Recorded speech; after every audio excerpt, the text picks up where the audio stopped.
Hit play now, it's time to go. Voices rise and stealing the show. Stories, laughter, secrets unfold. Welcome to the world we hold. Turn it up, feel the beat ignite. Conversations flowing bright. In your ears, day or night. This is the sound that feels so right.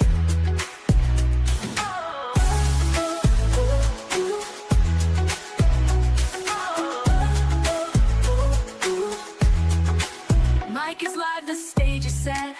Words like fire you won't forget. Every topic, every thread. Living stories in your head. Turn it up, feel the beat ignite. Conversations flowing bright. In your ears, day or night. This is the sound that feels so right. Mic is live, the stage is set. Words like fire you won't forget. Every topic, every thread. Living stories in your head. Turn it up, feel the beat ignite.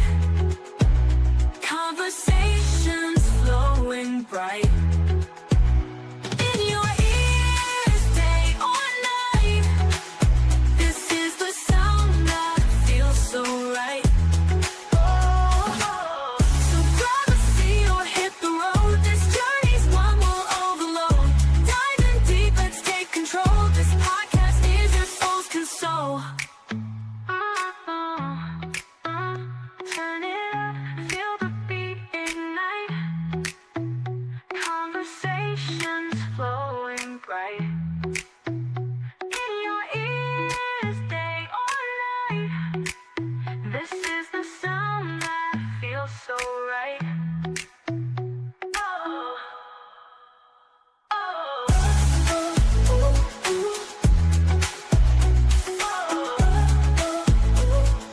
As always, everything we discuss is for entertainment and is speculation. Please like and subscribe, and definitely join our discussion in the comments. If you're ready, let's get into it.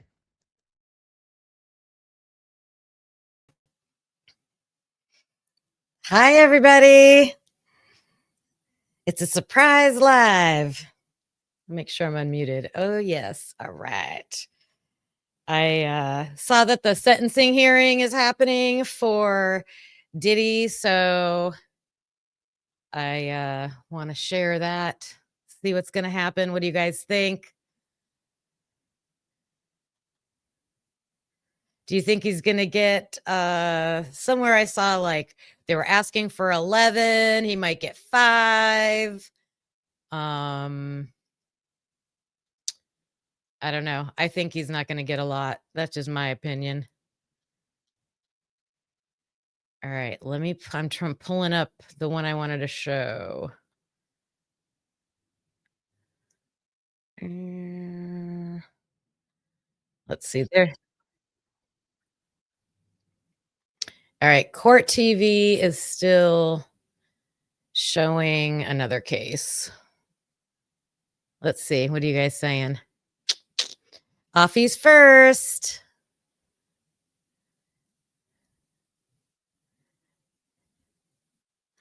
Let's see what you got. I know. I was watching the Dylan interview and I'm like, oh, I got to react to it. I'm going to make a reaction to it for sure. All right. Give me a second to find a better.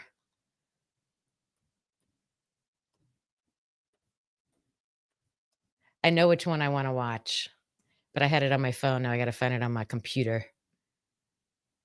I want the Fox local. The ones that are in New York. It might be this one. Let's see.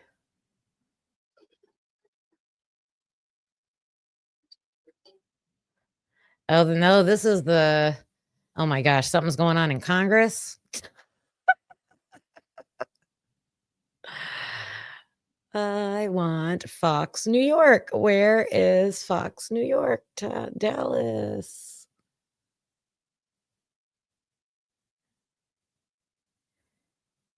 There it is. I got it. They're still outside the courtroom.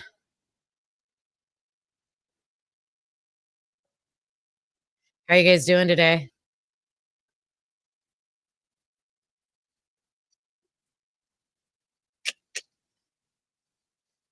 Oh, a bunch of people jumped in. Who do we got in here? Robin 8, MLS.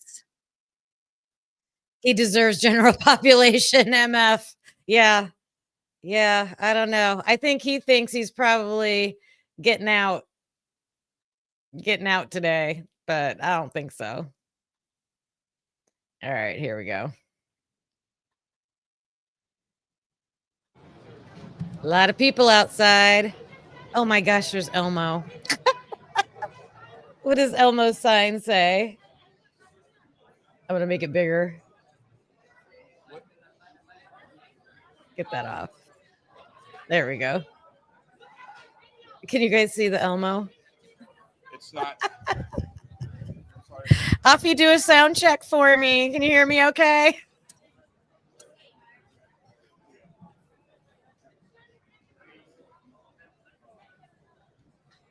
Thanks for asking for the likes and subscribes. Thank you. Hi, Brooke.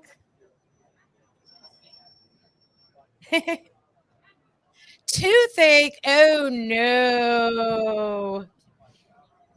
Oh, I'm so sorry. There is no pain like toothache pain. Yeah. I had a filling come out and I don't have any pain right now. So I know I probably have a limited amount of time. I need to hurry up and probably go get that taken care of. Where I don't see Carlos. Why don't I see your I don't see his comment showing up. Huh.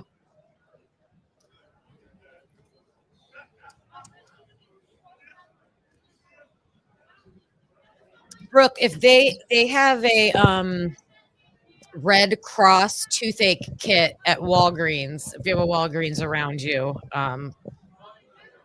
that's really good. Like the stuff, it's better than Ambisol. Like it numbs it like so good. If you can find that. It's by Red Cross.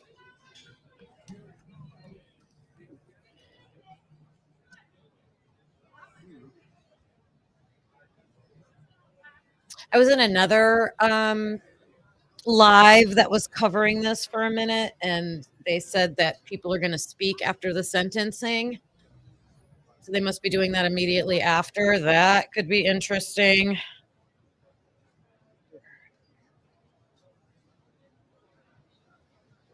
I think the victims should get up and speak.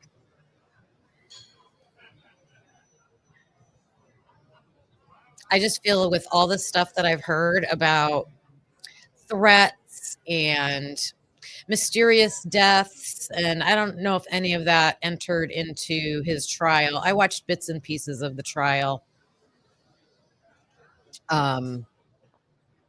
But a lot of people have turned up with mysterious flu-like symptoms that didn't end up making it around him. So I think just for the victim's safety, he needs some time.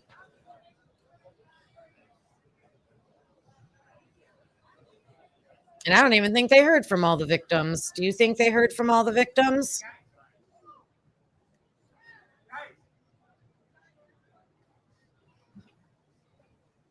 There are a lot of rumors of a lot of other underage singers that were involved with him that I don't think testified.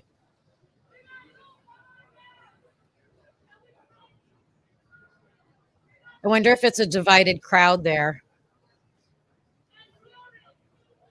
I'm sure he has supporters.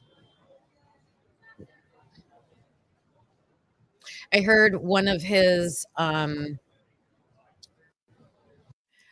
sons got up and was giving a statement. I think they were, uh, asking for leniency, in the sentencing. So people were allowed to get up and make statements. And he was saying, he's changed and he's the most involved parent now and all this stuff. And the person was saying, well, that's interesting because you just testified during the hearing that he wasn't an active parent. So I don't know.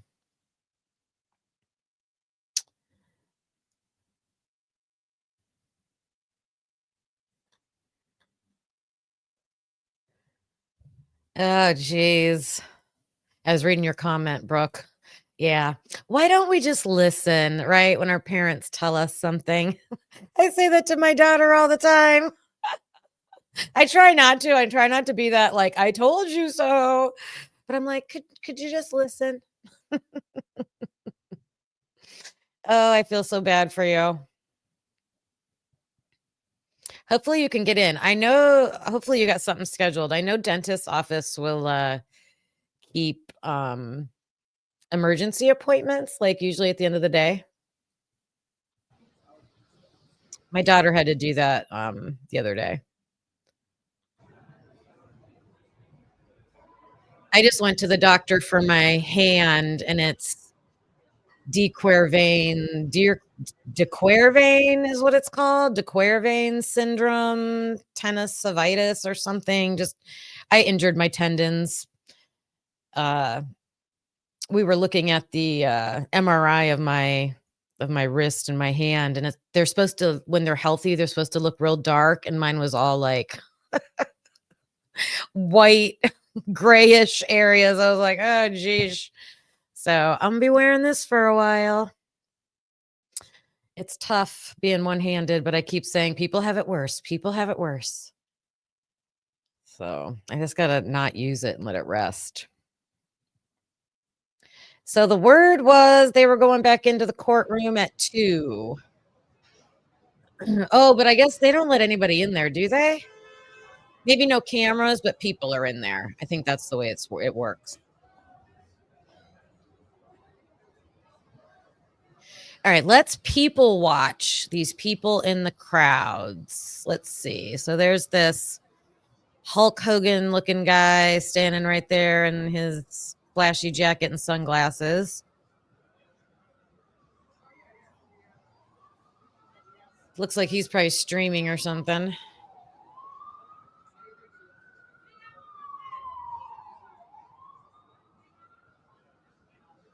Oh, look at her glasses. Purple.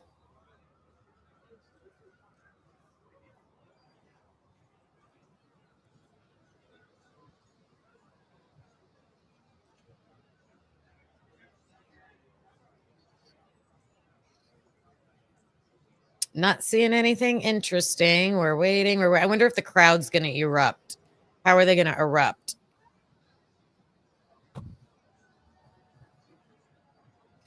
The only way to fix this is surgery. And even the doctor said, no, you don't need that. Right now I'm in the just keep it braced and let it heal, but it can take months. It's already been 2 months. It's better, but it's not, I can't use it.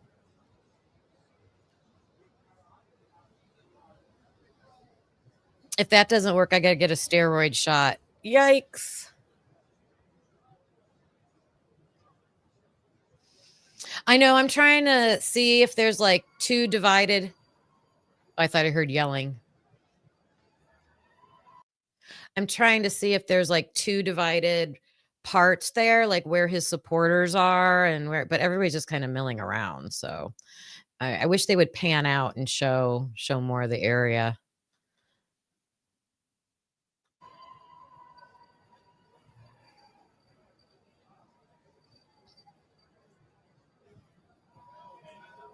That person in the yellow hat's like, I just want to cross the street. Where do I cross the street at?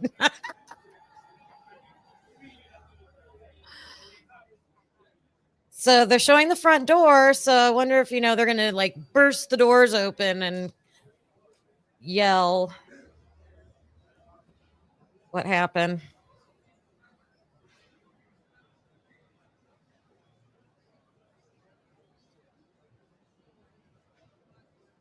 Cowboy hat dude has entered.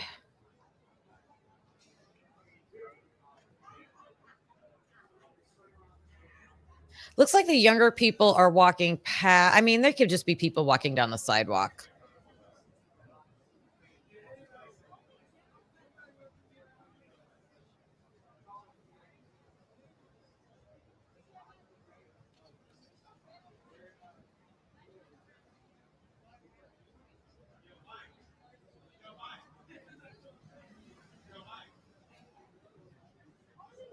Should try to pull up Twitter, see what Twitter's saying. Let me see if I can get that on here.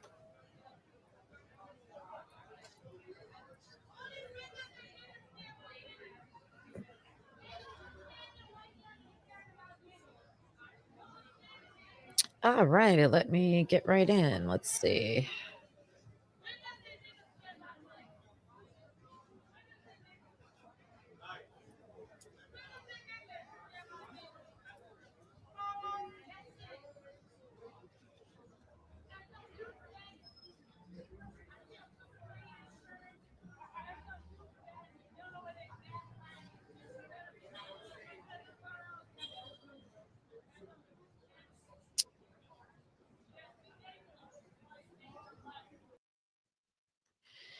Okay, so here's some information. This was updated 24 minutes ago. So he's in Manhattan. P. Diddy is in Manhattan federal court for sentencing on 2 counts of transportation to engage in prostitution under the Mann Act.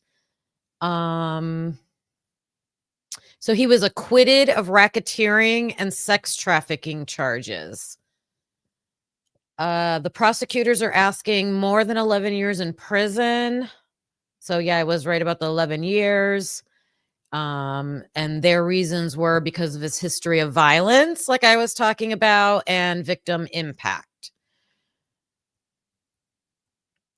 His defense is saying he should just get time served because he has been in jail for 13 months.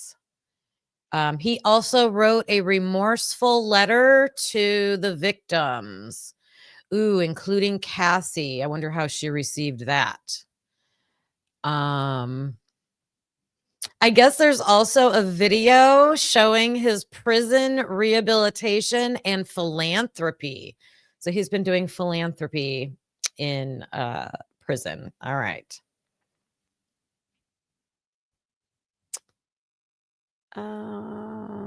Let's see.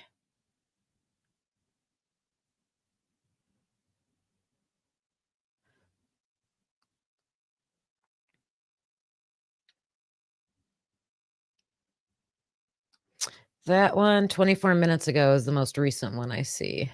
Keep refreshing it. A lot of memes, a lot of funny memes on Twitter.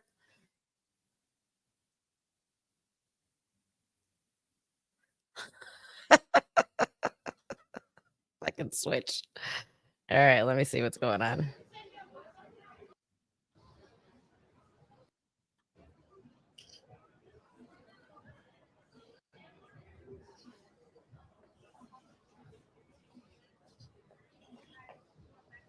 Oh, I know. I could just like I don't know how Cassie would feel about that. Oh my gosh. Just sick.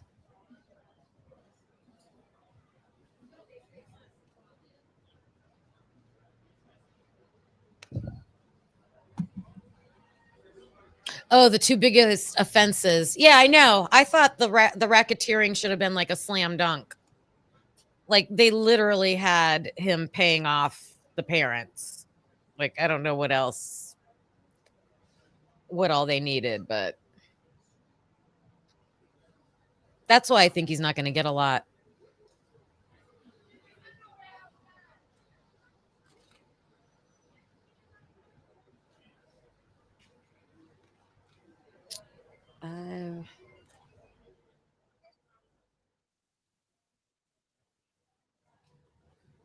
Just turning the crowd noise down while we're watching and waiting.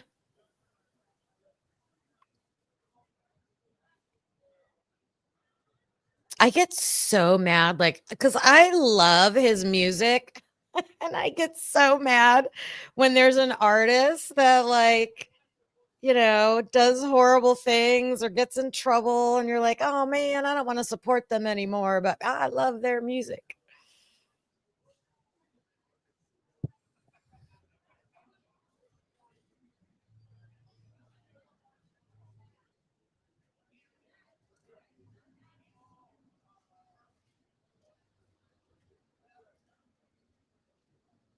I'm trying to think. Maybe I should find. I wonder if Brian Enton's there. Let me look at his Twitter. I should do trending.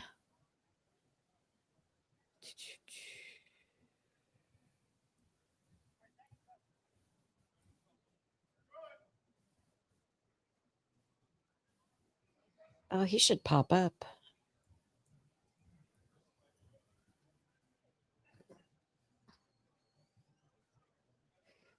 There's a user called Brian Enton's Lips.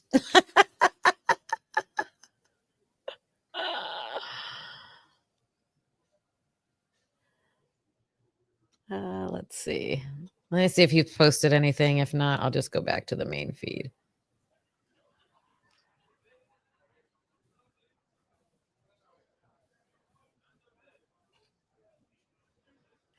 He's not. He's not posting anything. He's talking about some underground military base.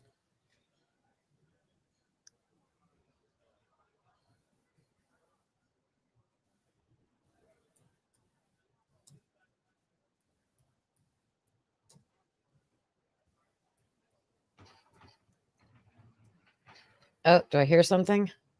Nope.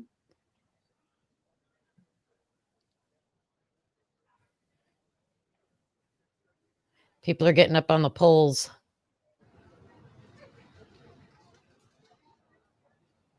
Oh, the doors opened. That's what I heard. Okay, I think the doors opened. Oh, JLR. Yeah. I'm just trying to find the updates on like Twitter.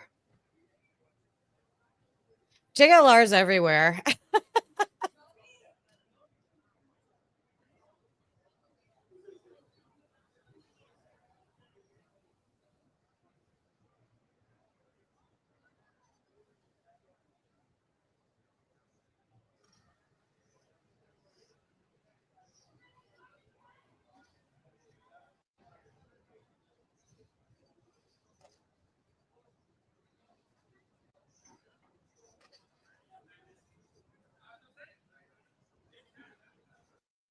So I didn't see. I don't think they have shown any of this, but this says their most emotional part of the day started when Combs's 6 adult children came up to the podium to speak. They wrapped their arms around each other, rubbed each other's backs, and cried as they told the court how much they missed their father.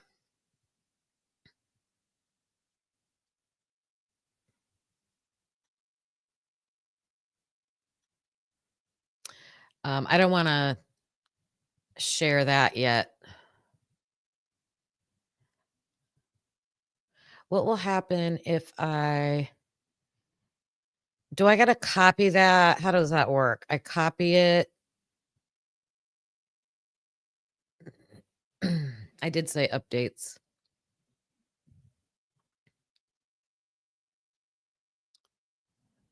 Why? What's going on, Afi? How do I copy this? When you put a link in chat, how do I click on it? Maybe on here. Let me see. Nope. Oh, there's so much I still need to figure out how to do on here. Sorry. He just pays everybody off, Brooke. Money. That, and it seems like threats and money. Oh, wait, you're talking about someone else. I thought you were talking about Diddy. Oh, you're talking about JLR. I know he's like everywhere. I just heard someone say the other day, like, oh, he's probably there wherever like something happened.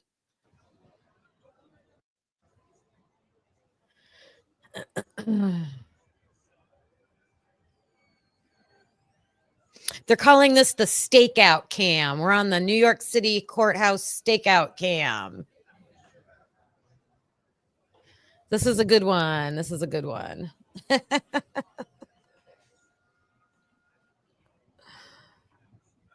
I used to like the videos of JLR where when he would be on the road and he'd like have his hotel breakfast and go live. Did you ever watch any of those?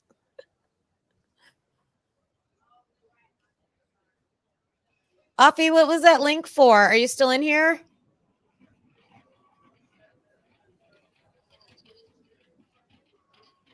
You're probably bouncing around.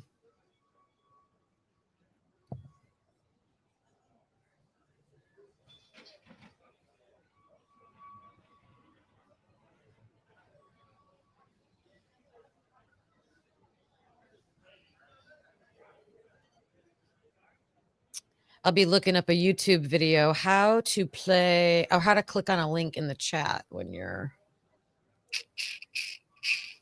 live streaming.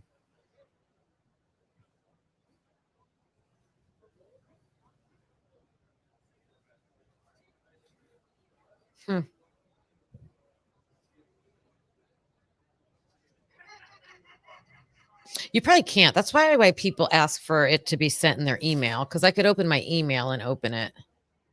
My email is on my description page. If you ever want to send me something, you can send it to my email. What? I'm going to put that on screen.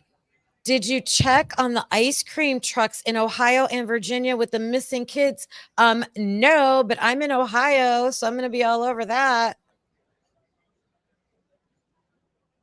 Oh my gosh. That's crazy. What, they were like abducting kids with their ice cream with the ice cream trucks?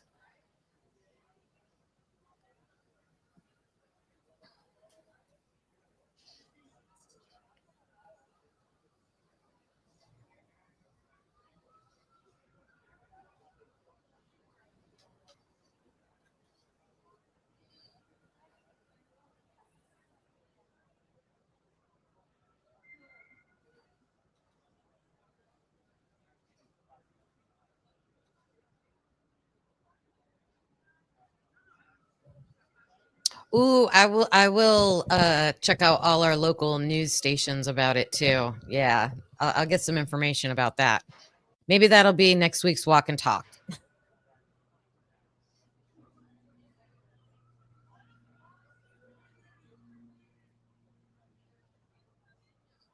Did you say you were in Illinois or Iowa? I think that's what you said.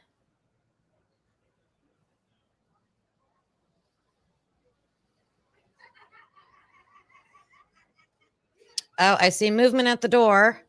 Are people going in?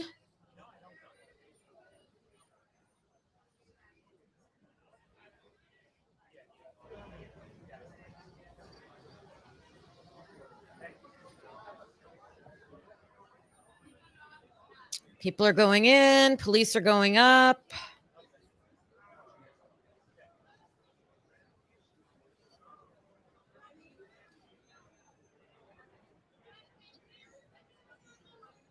Nobody outside seems to be noticing.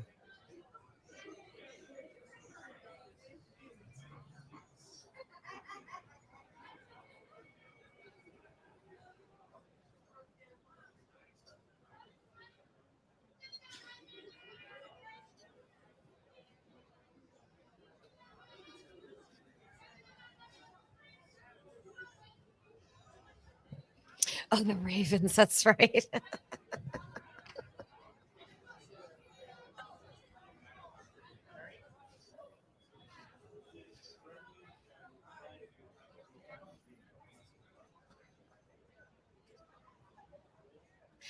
See those white vans. I'm telling you, those white creeper vans have been the motto since the 70s. Like, never trust a white van. Wow.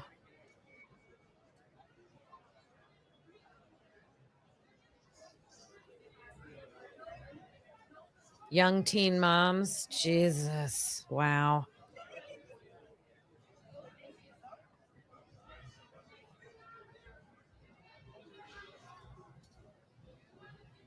That's crazy.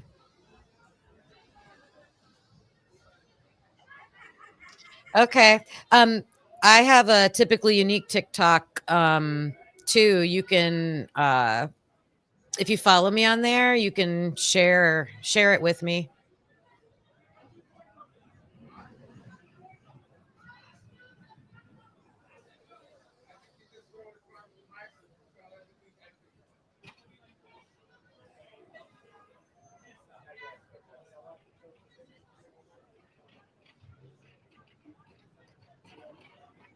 Instead of watching the Karen Reed fan, we're watching the P. Diddy Doors.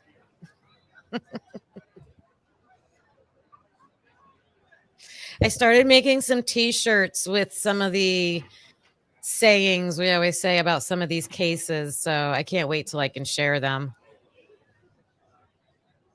I have to get to 1,000 subscribers though before I can put them on here. So we're getting there. Please subscribe if you haven't.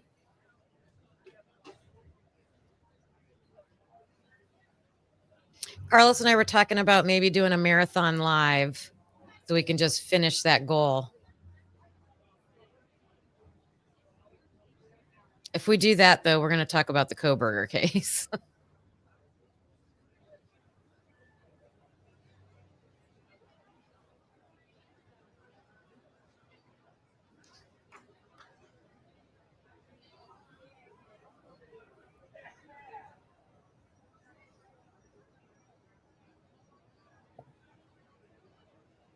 Oh, Cass, share me. I started listening. I did replay this morning, so I can only listen to like, I don't know.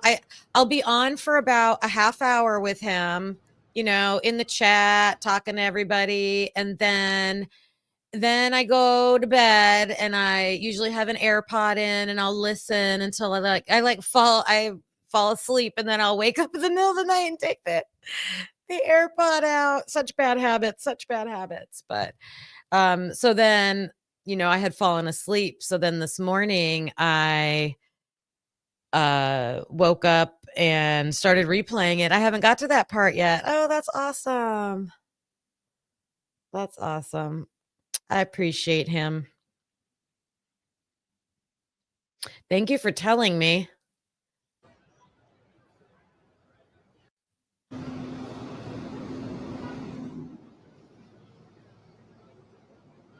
And thank you for thanking him.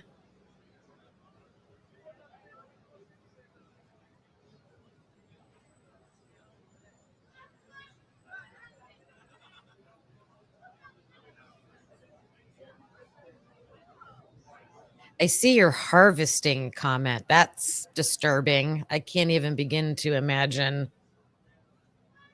what that's going to be about.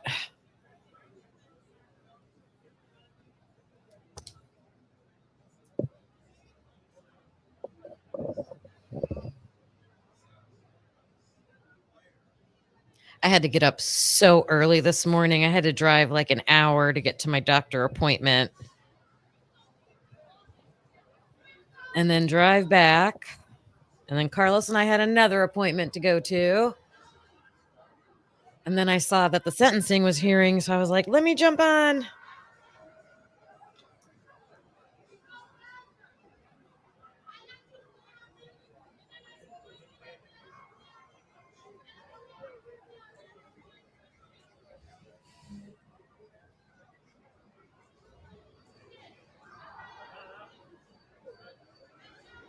I did get a lot of subscribers overnight, so I should have assumed that was what it was. I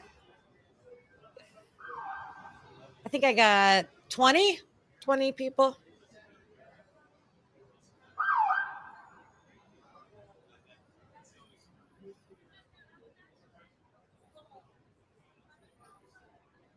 Exactly. How do those kids really feel?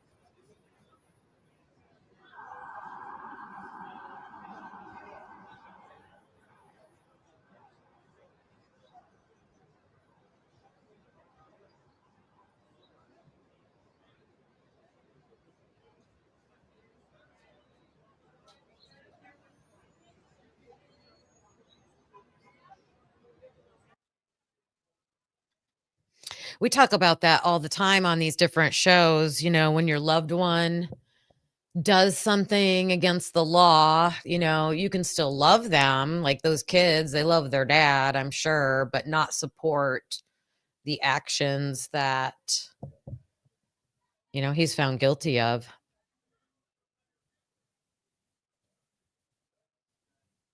I can't wait to go watch that now, Brooke.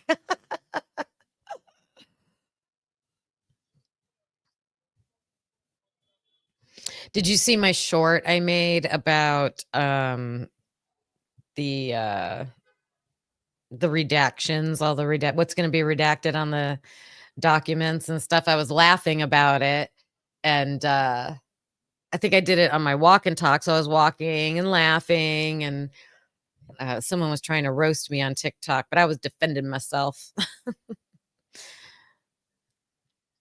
And they said, stop talking about the case, the Koberger case. And I was like, girl, or whoever you are, nobody's going to stop talking about that case until the truth comes out.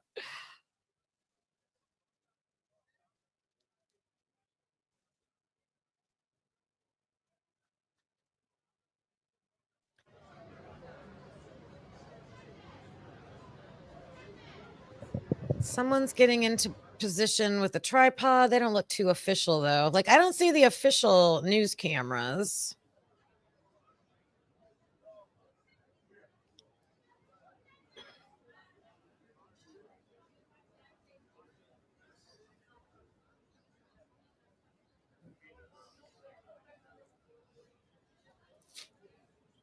I was watching the Pascal show, and this was the feed he was watching. I really love him.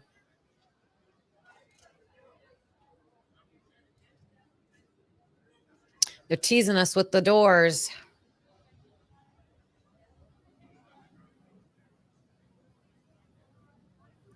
I'm going to keep updating. Oh, I got it on top. Let me try latest.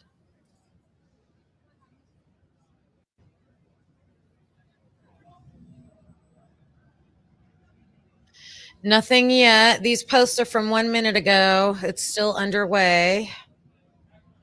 I'm going to keep refreshing.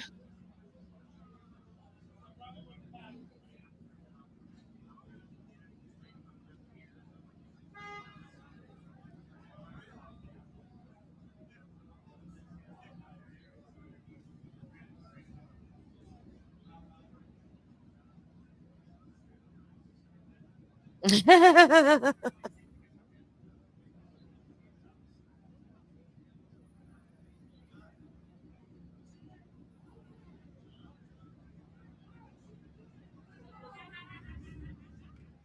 wonder if they're allowed to have their devices inside the courtroom. Like in my state, in my county, I can't even go into the courthouse to like pick up a document or something. You have to leave stuff. Or no, I think to go into the building you get scanned. Everything gets scanned. Pennsylvania was the one where they take your phone and they put it in one of those cases.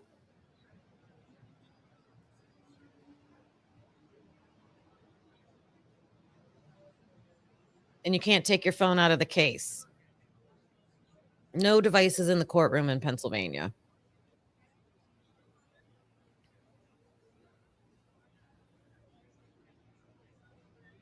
Yeah, it goes in the basket and then you have to walk through the metal detector.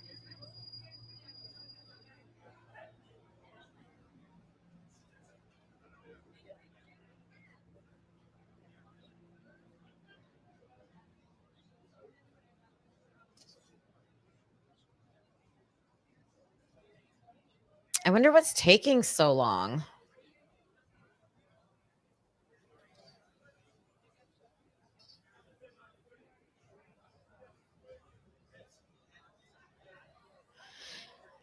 So some people on Twitter thinks that he'll get 10 years.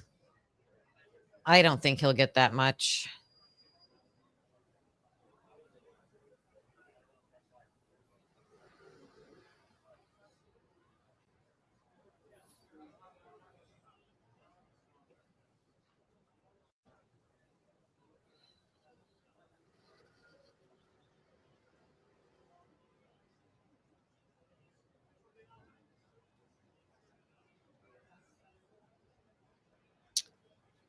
I just keep updating Twitter.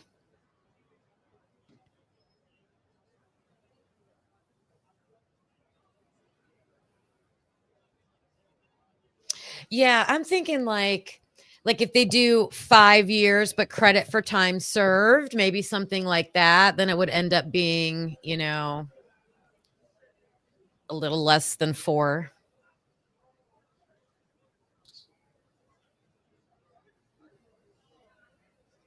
I mean, that's not what I hope for, but I just they don't when it comes to crimes like this, crimes against women especially, they're not harsh on that. They let them out.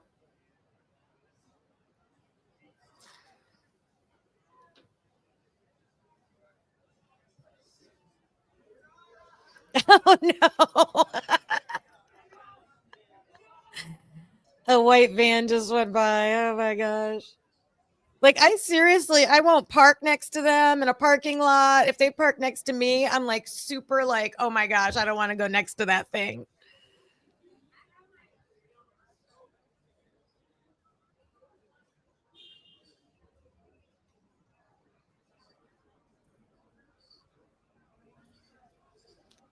Is that a microphone? That's an interesting microphone.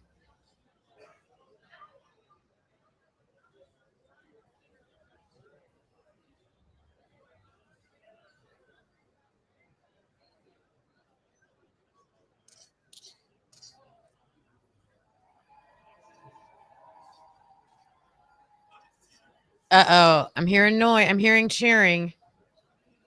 Did you guys hear it?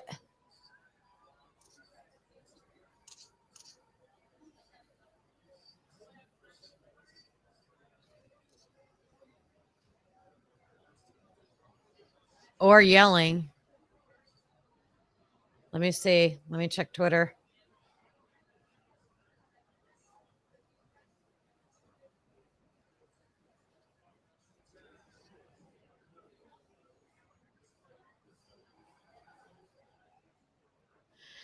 The prosecution and the defense are sparring over the length of the sentence. Isn't it out of their hands at this point?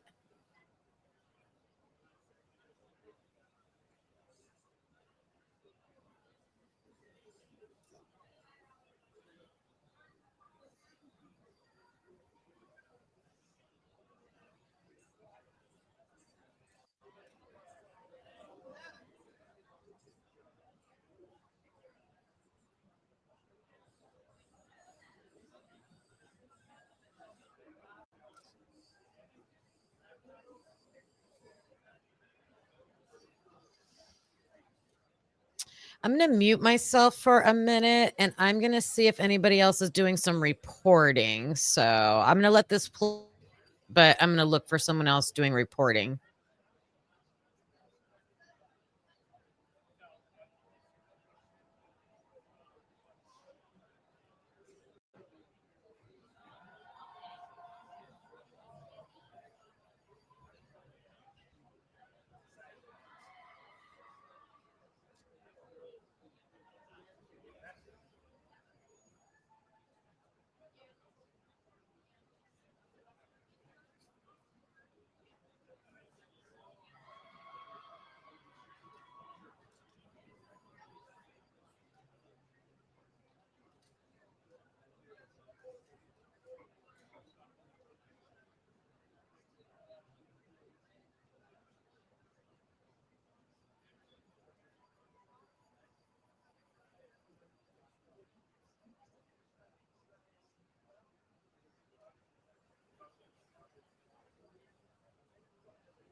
What JLR is saying.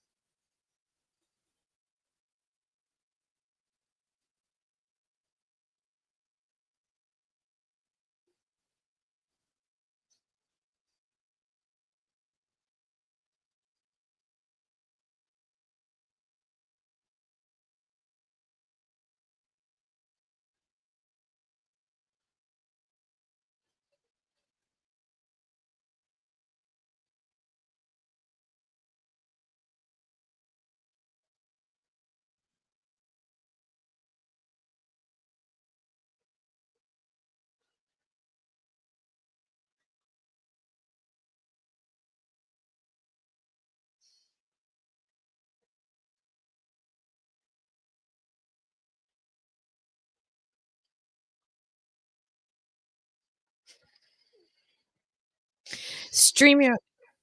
What is going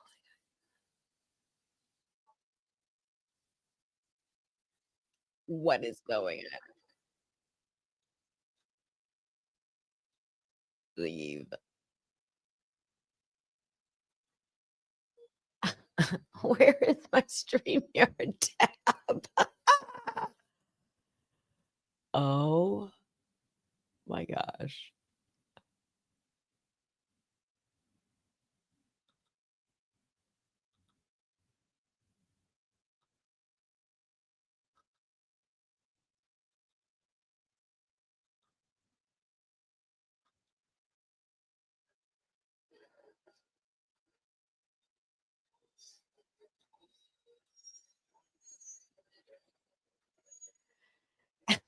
You guys, my tabs got all messed up.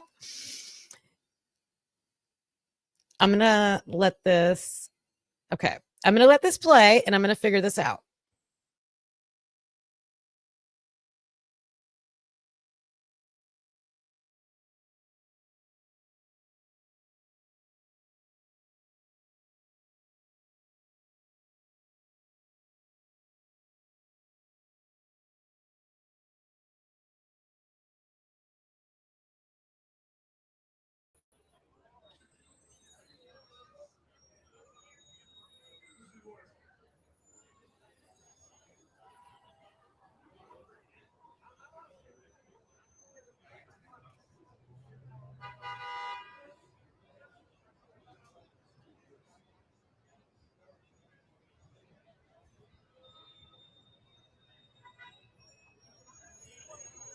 I fixed it. I like lost myself so that I added myself to the stream twice. Oh my goodness.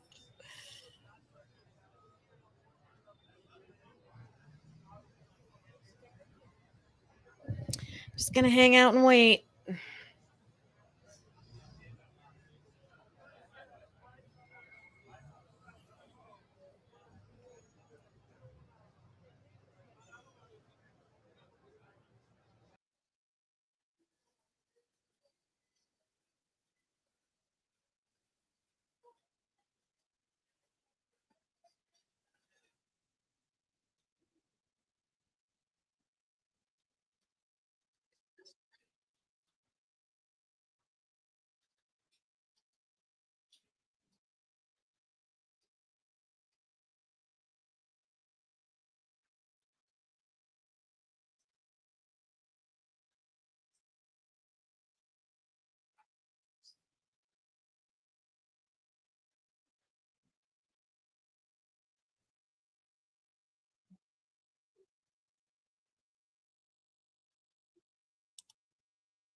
All right. He goes on to say, oh, he's asking for 14 months. We ask Sean to be able to have a 14-month sentence. He has taken full accountability, Steele says. He's not using drug addiction as a crutch. He is saying he wants to repair. He will never be a danger. Steele says he is a civil rights leader. Holy smokes. Steele just called Diddy a civil rights leader. He just called him a civil rights leader. 14 months.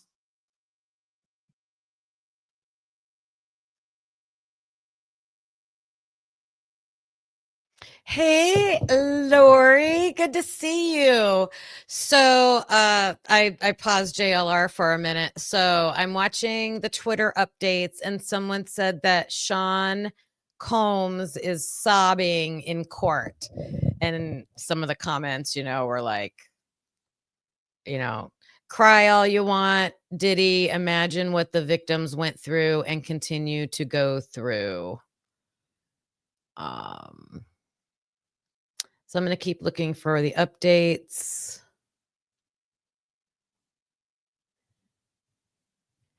Okay, here's an update. Diddy sentencing, New York City hearing may extend to Monday. Defense seeks 14 months, time served, citing Combs's trauma, racism, and addiction as Black hero. Prosecutors want 11 plus years and $500,000 fine, calling him unrepentant and violent on prostitution charges. So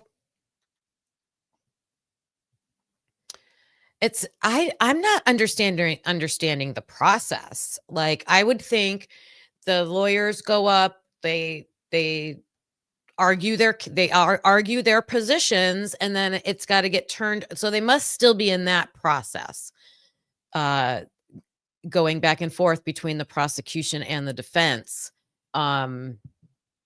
because then it's got to get turned over to the judge, right? Or is it? I wonder if a judge is doing the sentencing or a jury. Let me read that. This does not say. Let me see if I can look that up. Who's deciding the sentencing? But this might go to Monday. Remember when we were waiting for Karen Reed? How long we waited? Every day for a verdict.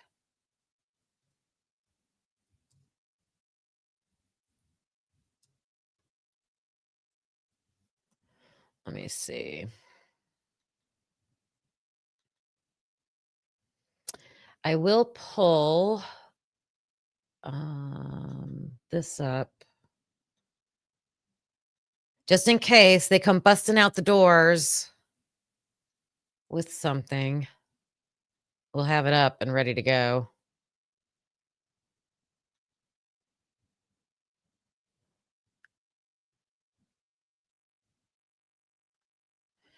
Right. He could have got way more. So Brooks' comment about, wow, they went easy on him and they're still fighting about it because he was up for 4 charges.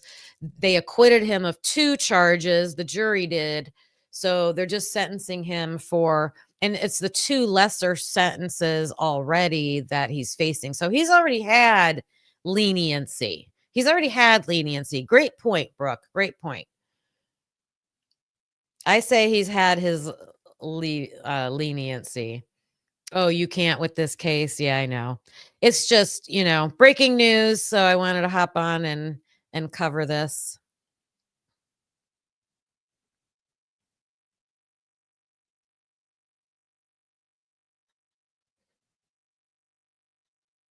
Oh, let me see if I got my answer. So chat or AI is saying that the U.S. District Judge Aaron Subramanian decides the sentencing in the Diddy case after hearing arguments from both the prosecution and the defense, and considering the pre-sentencing report, relevant trial evidence, and emotional statements from victims' families. So yeah, I bet he'll take probably take the weekend. Or I don't know, maybe he already knows what he's gonna do. It's been a long trial. I think. I think it's been a long trial. Put some volume with this.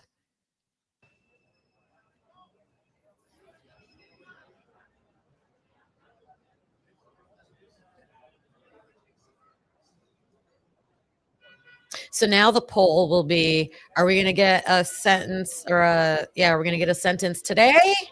I wonder how long they'll go to. It's 3 p.m. Eastern time right now. I would say they would go till 4 at the latest, unless you're Judge Bev. If you're Judge Bev, you're getting out about right now because, the jurors want to go home. I don't think there's any jurors in there right now, though.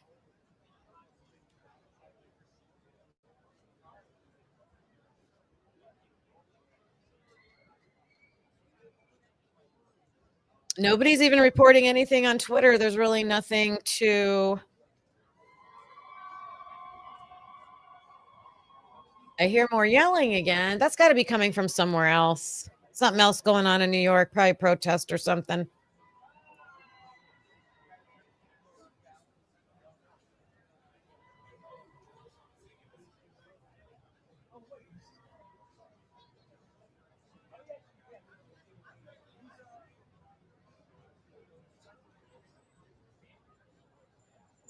Yeah, you can hear that yelling, huh? I said there's probably a protest in a park somewhere or something, There could be a high school nearby. Like, I don't know if you've ever been to these major cities. Like, we used to spend a lot of time in Chicago, and you'll just be walking down a city block. And if you just keep walking, you'll never even know that public schools are there. They're usually like tucked in the back, like behind a courtyard. Like, so there could be schools and stuff around there. Oh no, I don't think it's coming from inside the courtroom. I think it's outside somewhere.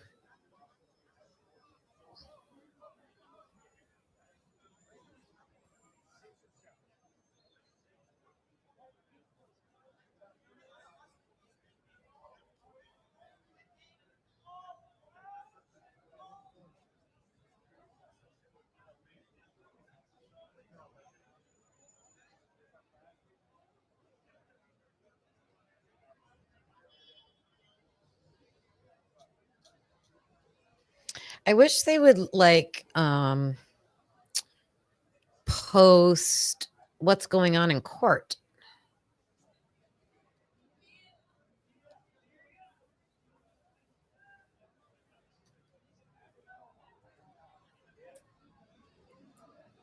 Changing my search to see if something comes up.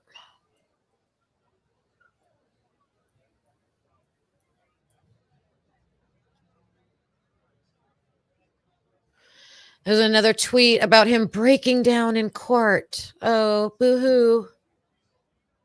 Someone sketched it.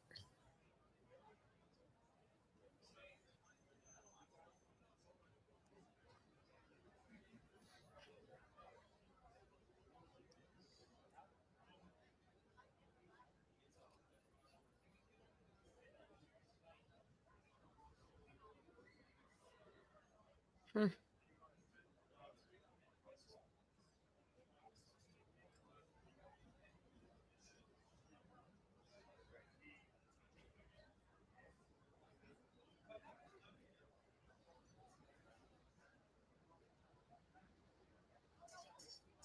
Oh, someone looked like they were getting ready to aim at the door. That's what I keep checking Twitter, because if they do have their phones in there, someone's going to like tweet it out right away before they probably even hit the door. So that's why I keep checking there.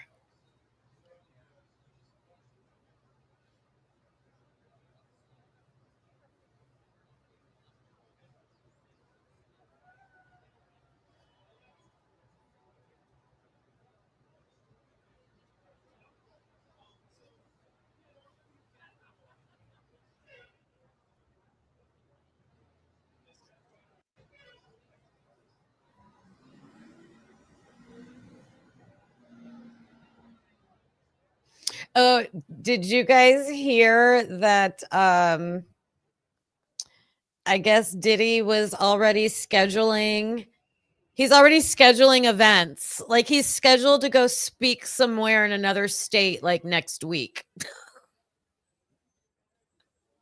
thinking he's going to get out, like being confident he's going to get out. I don't know. If I was a judge, that would kind of like irk me. Like it wouldn't be for your benefit.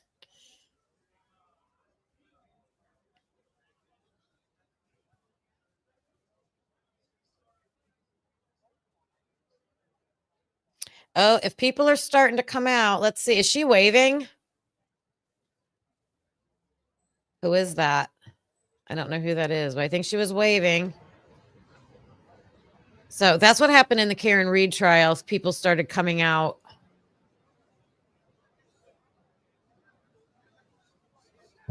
Before the defendant.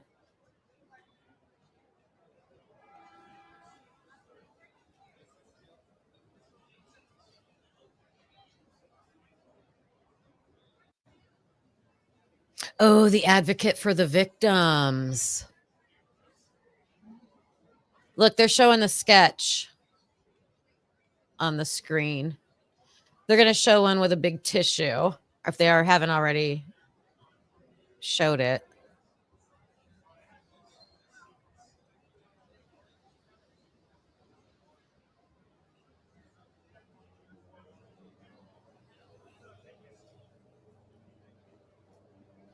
I know. Did you watch the oh, wait, here's somebody. Oh, and they have the microphones set up now. I didn't see those earlier. See all the news camera microphones?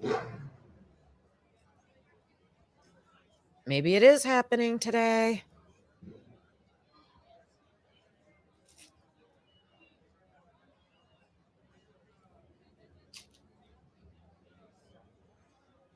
I haven't listened to the victims on. You're talking about Nancy Grace. I haven't heard them on there.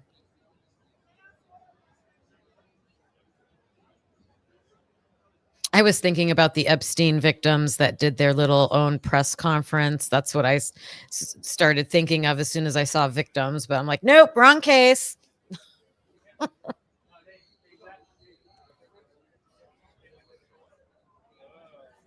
right, I'm checking Twitter again.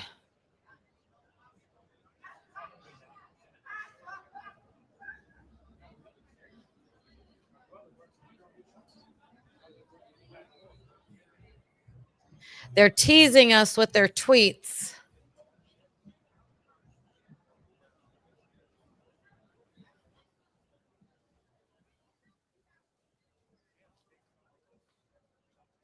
This one says, music mogul Sean Diddy Combs faces his biggest breakdown yet. Sentencing day in New York City federal court. 3 months after being convicted on 2 prostitution-related charges, Combs dodged the heavier sex trafficking and racketeering counts, but still stares at serious time. Oh, there is more. Prosecutors want 11 years. His lawyers beg for just 14 months. Diddy, in non-prison clothes, will plead his case before Judge Aaron Subramanian. Will the bad boy legend walk free soon or dance into a decade behind bars? Woo, that was a hook right there.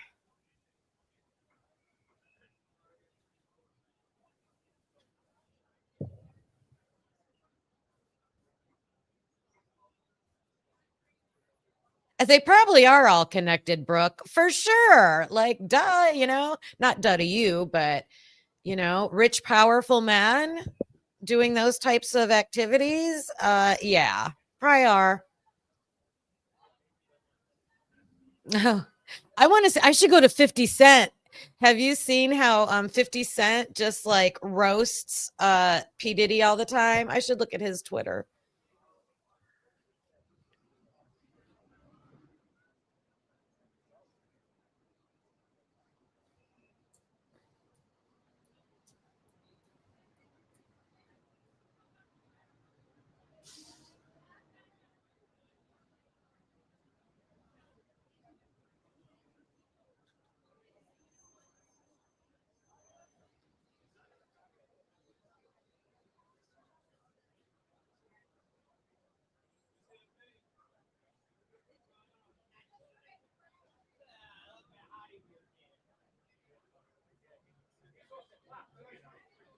I don't see anything lately. I know he posted something the other day.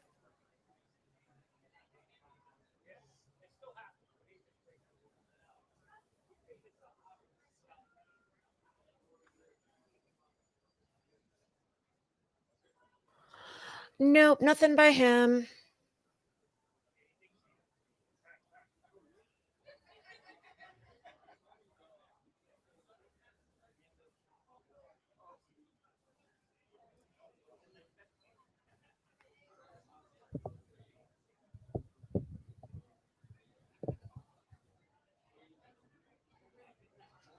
Oh, this one says that Diddy's expected to speak.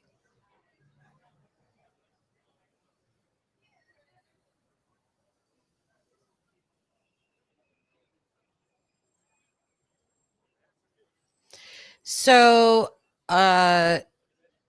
P. Diddy's attorneys said that Combs would go to Miami and seek immediate therapy, lawyer says.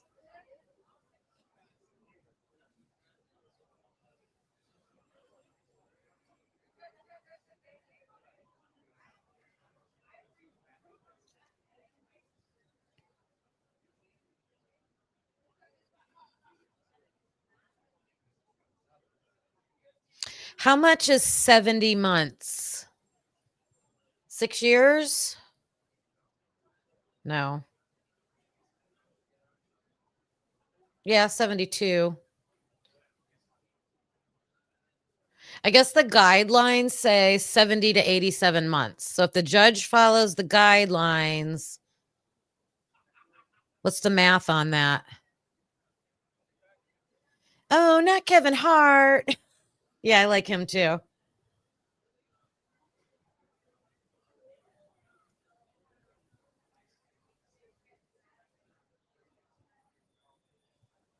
They hung out together a lot, didn't they? Yikes.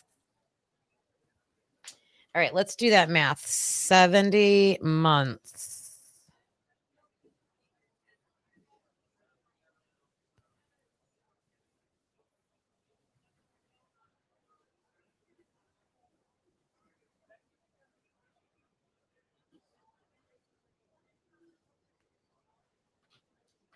Yeah, like 6 to 7 years, I guess, is like what a typical sentencing would be in this situation. 6 to 7.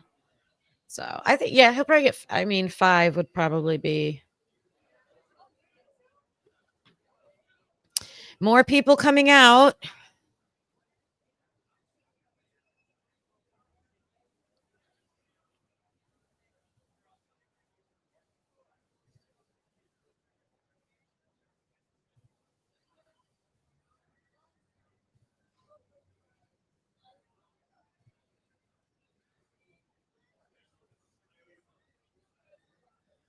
You saw 50 Cent in concert?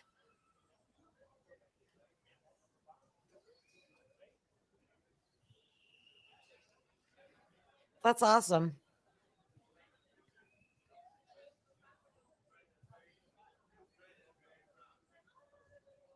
My first concert ever was Run DMC.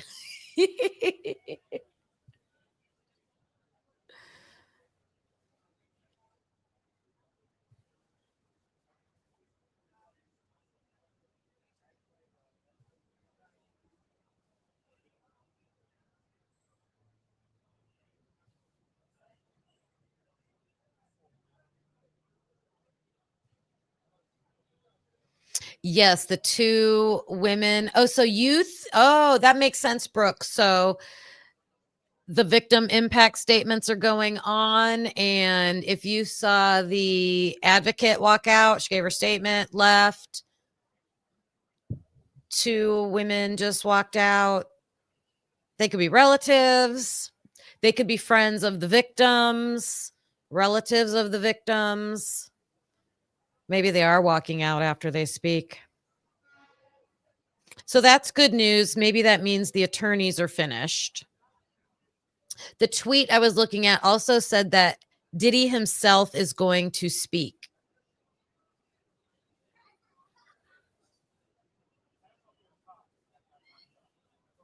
So there's some sketches of people giving their impact statements. Looks like he's got his hands on his forehead. He's so shocked.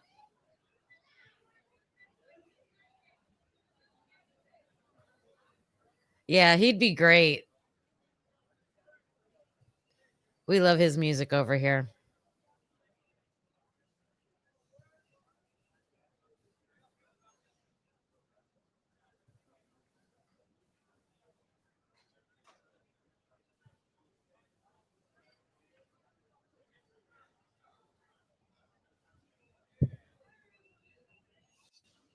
So these sketches are making him look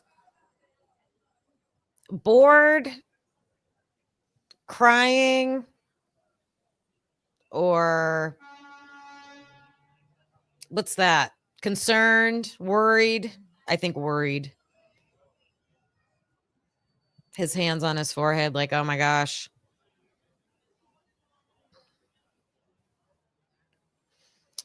All right, I'm going back to Twitter. Let's see.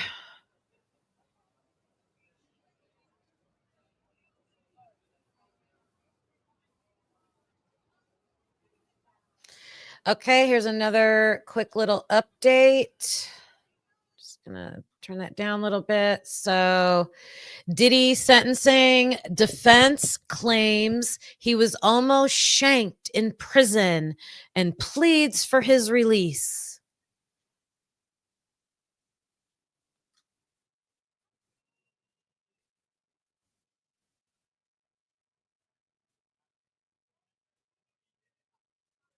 Ooh, this sketch makes him look rough.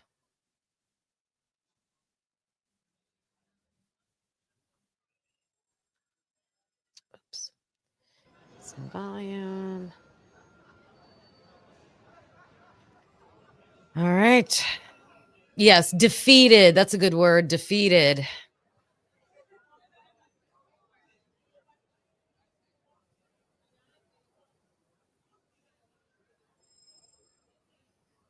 Yeah, right. He's going to need more than a therapist. I can't stand cases like this where guys, if he does get out, like he's just going to go right back to living the life he was. That's what they do. Do you know how many repeat offenders there are? Like, just look at that's what I'd be saying if I was the prosecution. Like, look at the statistics for repeat offenders.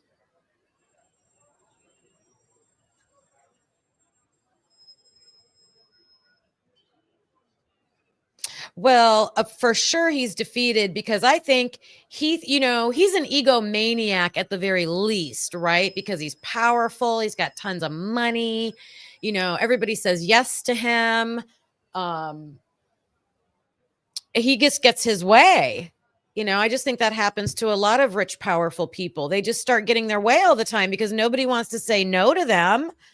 And he thought he was going to go home and not have to be in jail this whole time. So, yeah, he's wrecked, I'm sure. Mentally, like, his reputation isn't helping him out so much here now.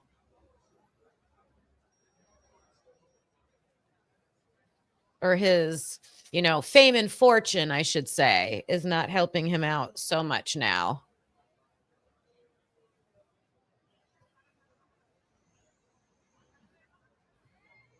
Oh, I'm not familiar with the girl on the bus, but I do know a lot about, his priors, things he was accused of. Wrecked. I'm going to write that down. I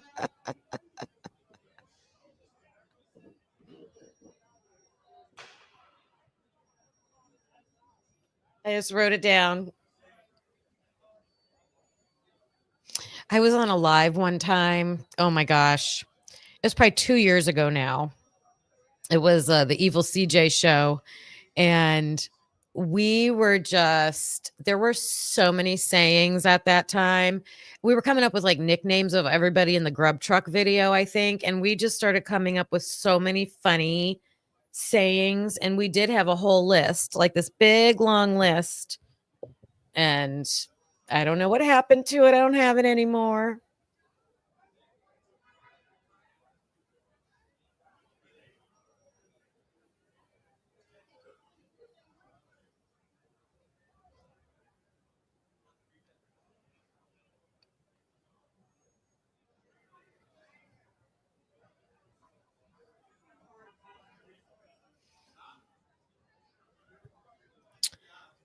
All right. I wonder if the judge has said how long they're going to go today.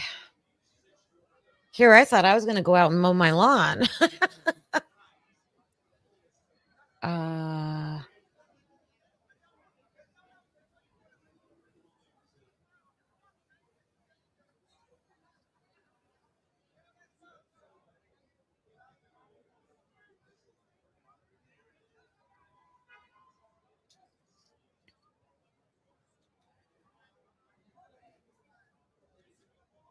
I wonder how he was almost shanked. He was almost shanked in prison. Who stopped that?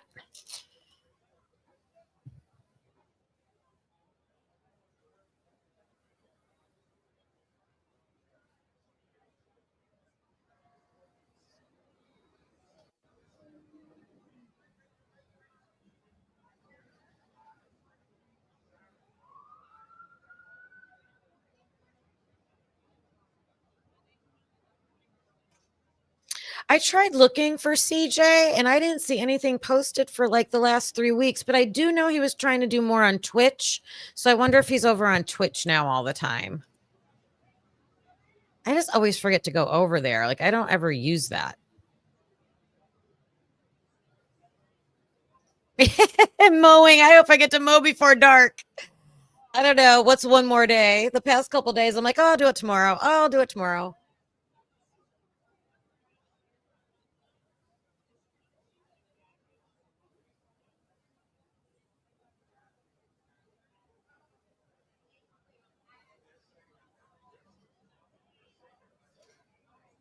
Yes, there is a Twitch, and I think that's the right. Yeah. It's Twitch. He liked it because you can show shows on there without having to worry more. Like it's easier for copyright and stuff like that, I think. So he likes because he wanted to watch live things. What like when the Dateline shows and stuff are coming out, I guess you can show those like the Prime. When Prime did their Idaho 4 show. And if you have a Prime account, you get one free, it's like a membership, and you can choose any channel you want. So like I use mine on for CJ. And you can change it every month.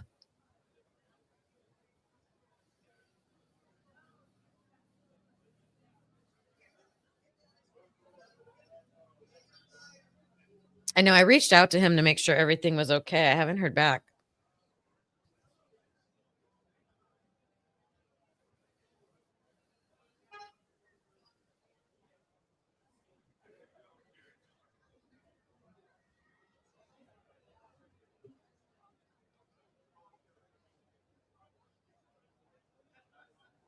I'm definitely going to say staring at the door is better than staring at a fan because at least we can watch the people going in and out.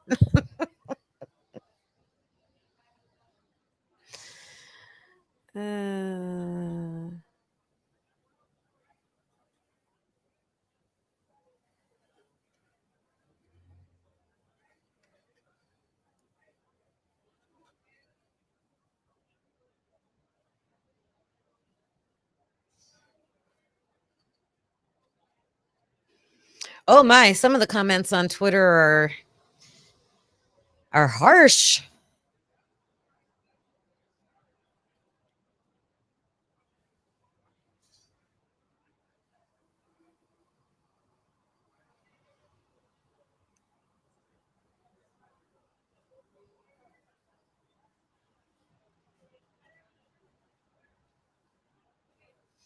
They showed a video about his life. Oh my gosh. So this says, let me turn this down a little bit. Where am I at? It says that Sean, where'd it go? Oh, Combs sobs while watching video about his life. Like they seriously showed. I mean, I think they're doing that as like the evidence for leniency or whatever. Wonder if they include the freak offs in his videos about his life.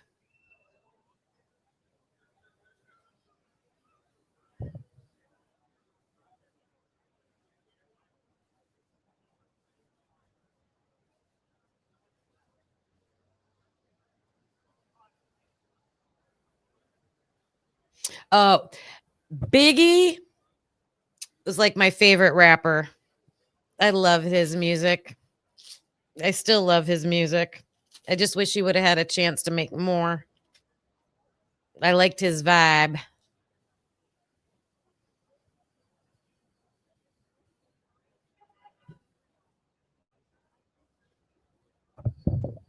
Right. Yeah. Yep. I would have made a second video. Here's another video of his life. The other side of his life. You could show the footage that they have of him and Cassie in the hotel, right? What else was there of him?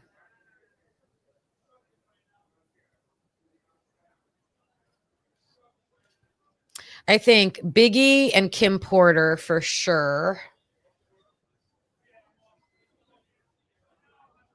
One of Kim Porter's boyfriends.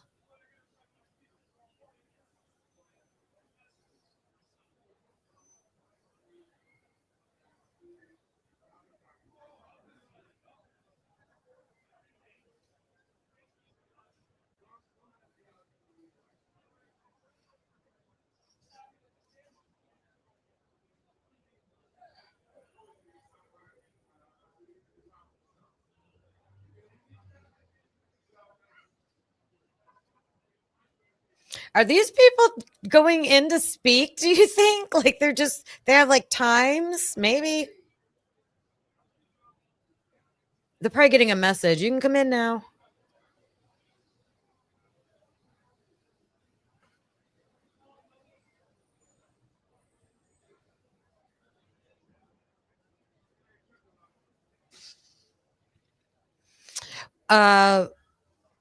Guy with the girlfriend, his car, not him. Oh, the guy going in gave a thumbs up. Uh-oh. Maybe it's time.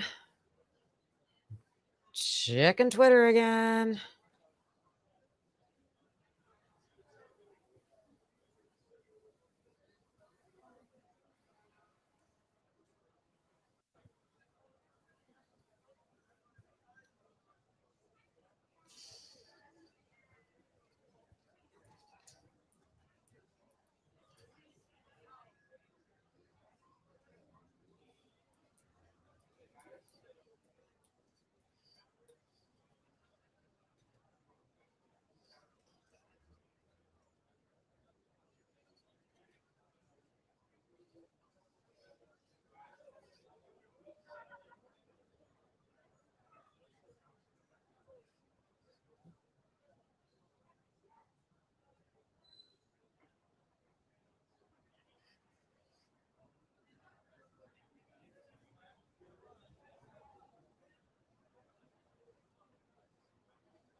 There's nothing new on Twitter. Everybody just keeps like reposting images of the sketches and saying he's learning his sentence today.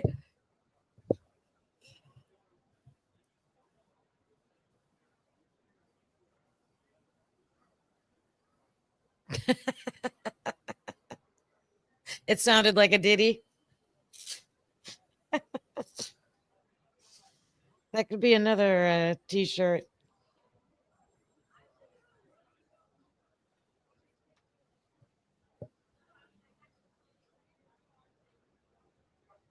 Are you talking about through the video? I'll turn it up.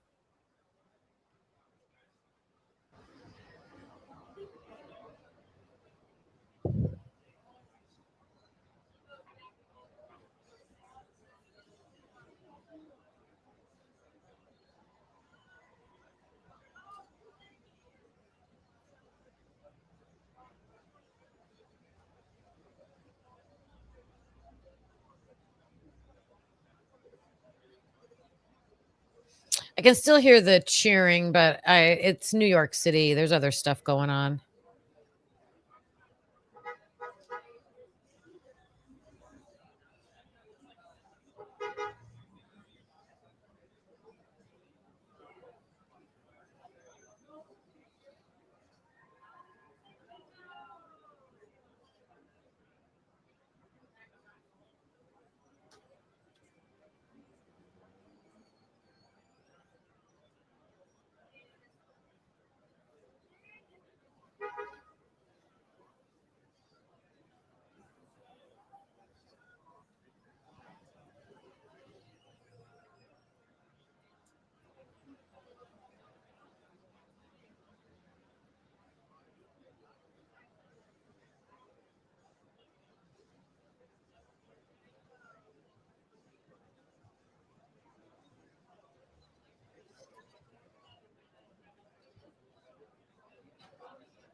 All right, here's another statement from Twitter. Sean Combs was nearly stabbed in prison.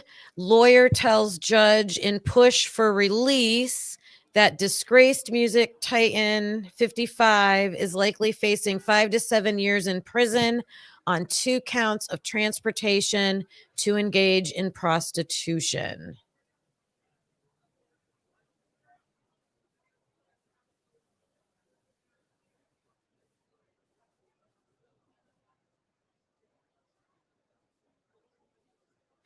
Here's another one. The trial began at 10 a.m. Eastern in Manhattan Federal Court and is currently underway, expected to last up to 4 hours. So that would have been 2 o'clock. So we're past that. Updates indicate Combs has addressed the court with testimonials and a defense video presented.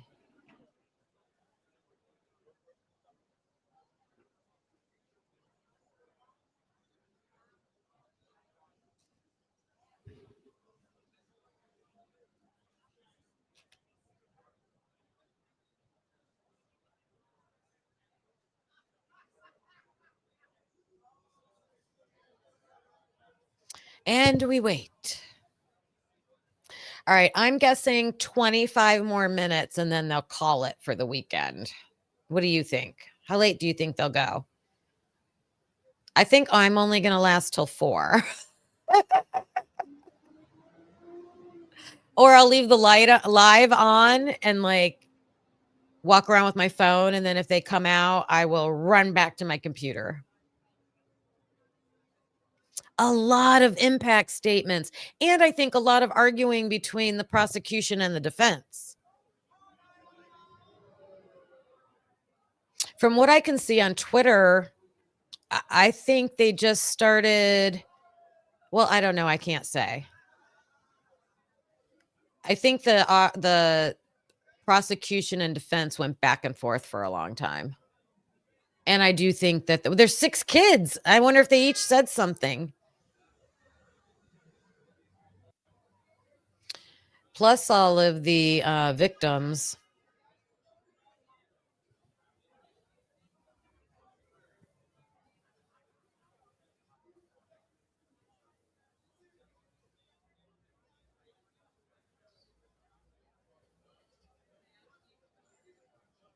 Brooke, we're going to look back someday and say, remember when it was just the two of us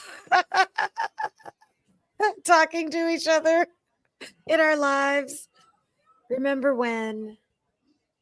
But hello to everybody that's listening. I know there's some people that are listening. Thank you for joining. Waiting for this verdict or this sentencing.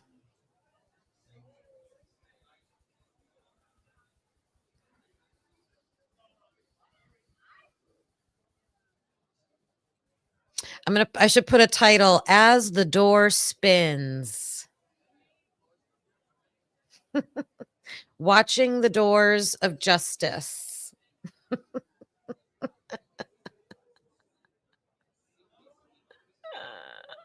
A great song. I know. Where's Offie? We could be writing a song right now.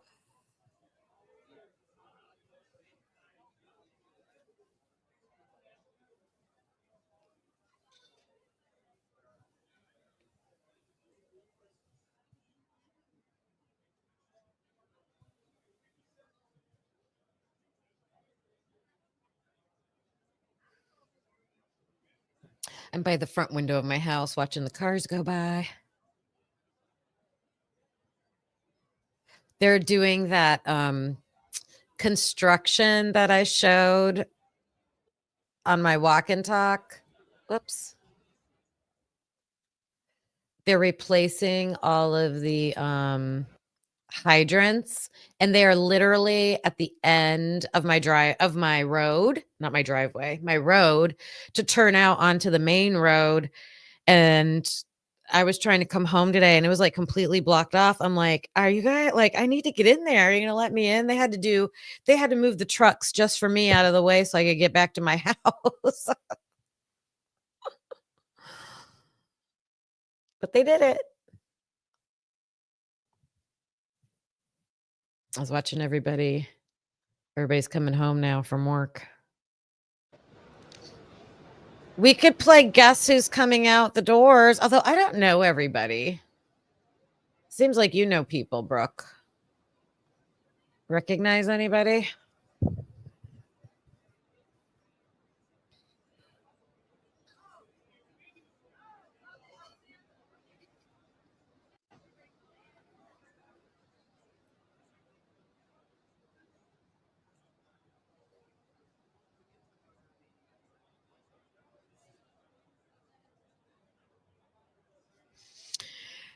All right.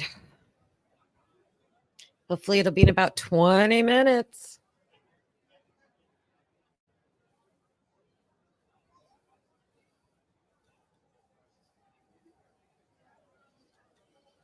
I'm telling you, I have a feeling it's going to go till Monday.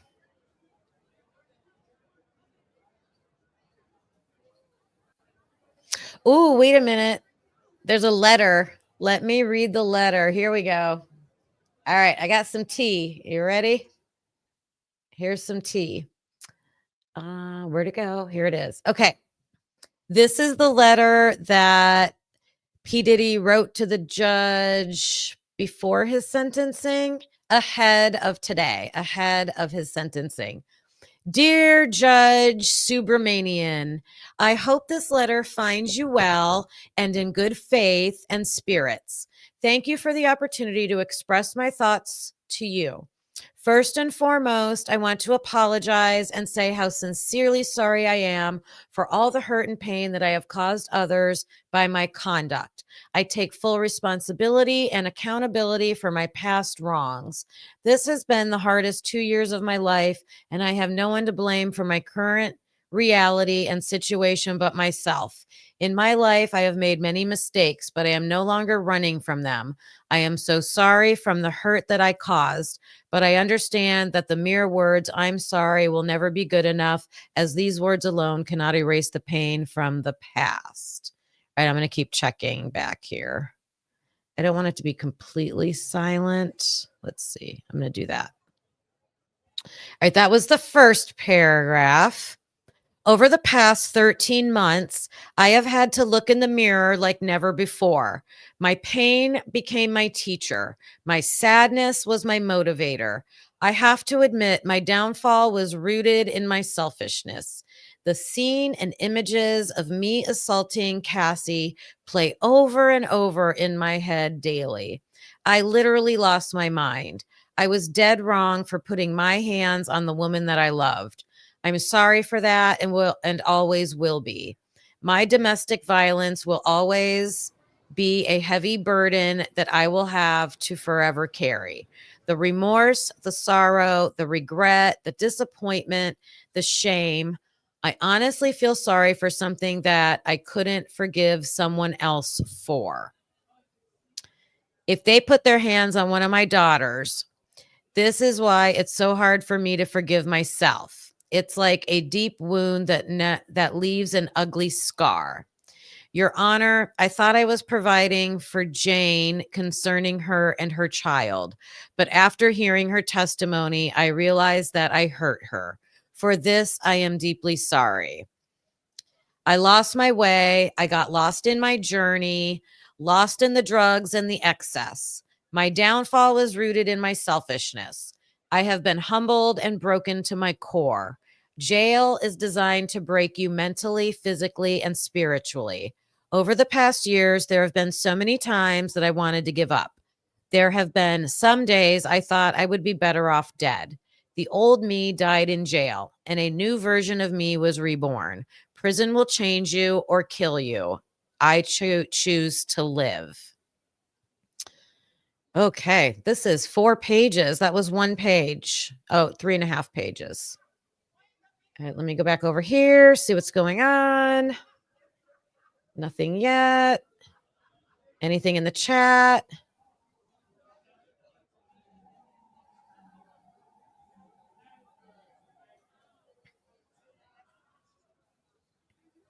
Checking Twitter one more time, and then I'll go back to the letter.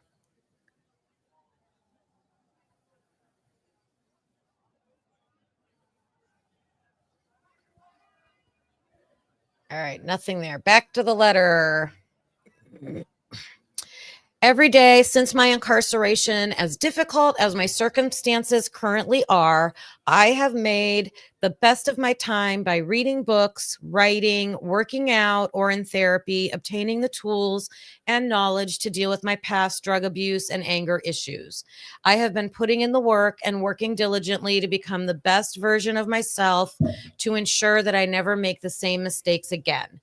I realize that I am in a situation where no amount of money, power, or fame can save me. Only God can save me. My grandmother used to teach me that God makes no mistakes and that everything he does is for your good. I believe that a bad situation can be used for good. Although this situation has been the hardest and darkest time in my life, good things have come out of my incarceration. For starters, I am now sober for the first time in 25 years.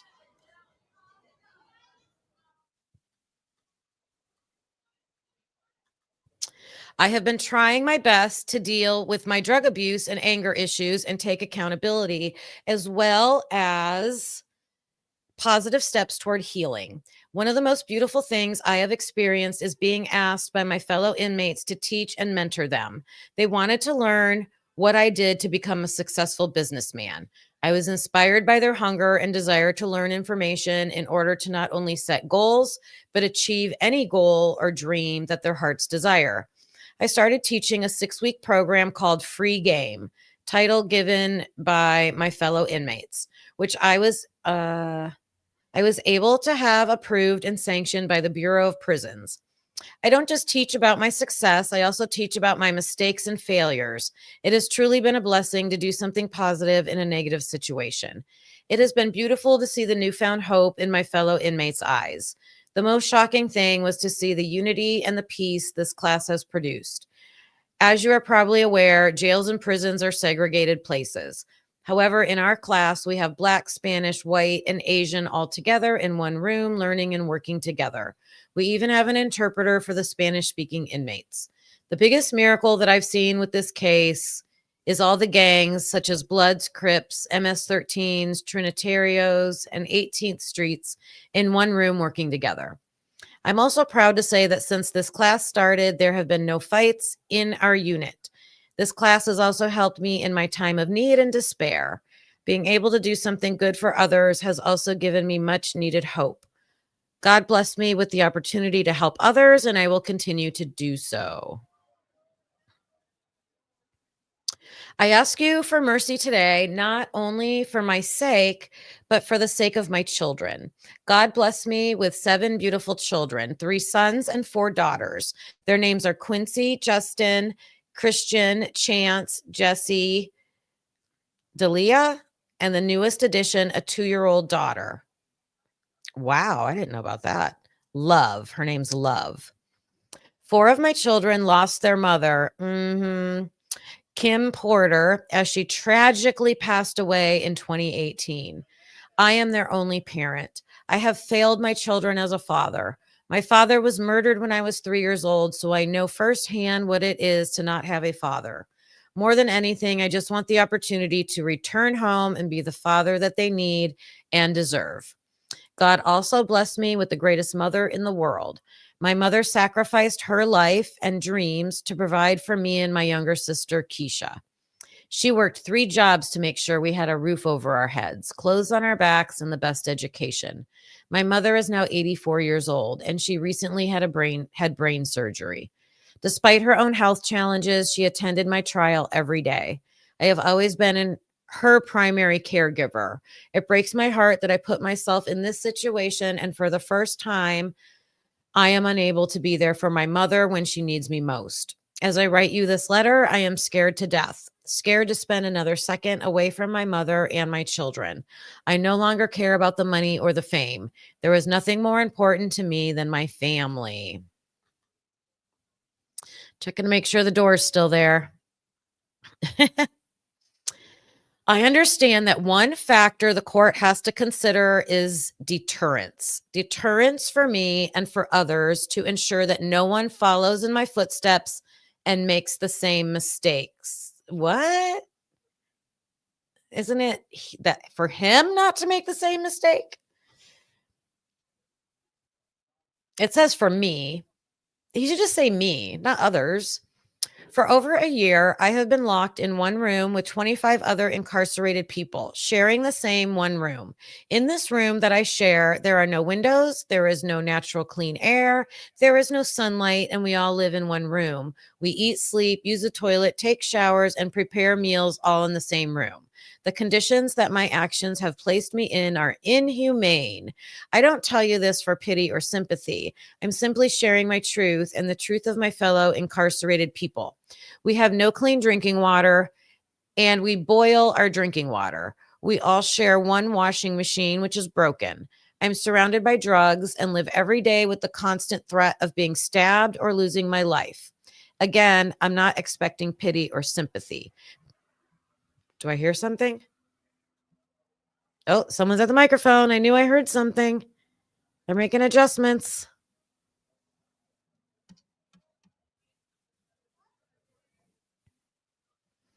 I know. I wonder if I'm sure he had help or someone wrote it for him. Who knows? I mean, I'm imagining it coming from him. I'm not reading it thinking, oh my gosh, this doesn't sound like him, but let's see. I'm not expecting pity or sympathy, but my time at MDC has changed me forever. I could do a dramatic reading of this. Prior to being in jail, I took care of and was present for my family.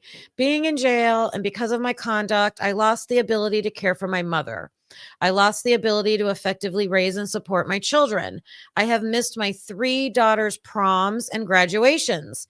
I have missed taking one of my daughters to college. I have lost the freedom to teach my 2-year-old how to speak, dance, play, or be there to console her when she falls down or has a nightmare. I started from nothing and worked hard to earn everything I had. But because of my conduct, I have lost all of my businesses. I have lost my career. I lost the charter schools that I started, and I have destroyed my reputation and stained the reputation of those that worked for me. I lost my being present with my family. Between all of my losses and lessons, I can state for a fact that I will never be in another criminal courtroom again, and I do not believe any other person would do anything similar from fear of similar punishment. If you give me a chance, I would like the opportunity to share my story with people to prevent at least one person from making the mistakes that I've made. Oh, so I think he's speaking against the thought of, if we let him off easy, then other people will do the same type of crimes because they'll think they'll get off easy. So I think that, does that make sense? That's what he's speaking to. Like when he's saying others won't follow and do what I did.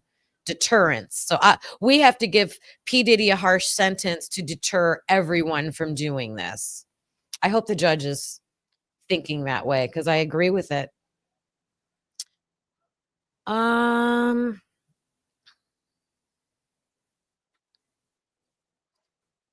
Last couple paragraphs. I can't change the past, but I can change the future. I know that God put me here to transform me. Since incarceration, I have gone through a spiritual reset.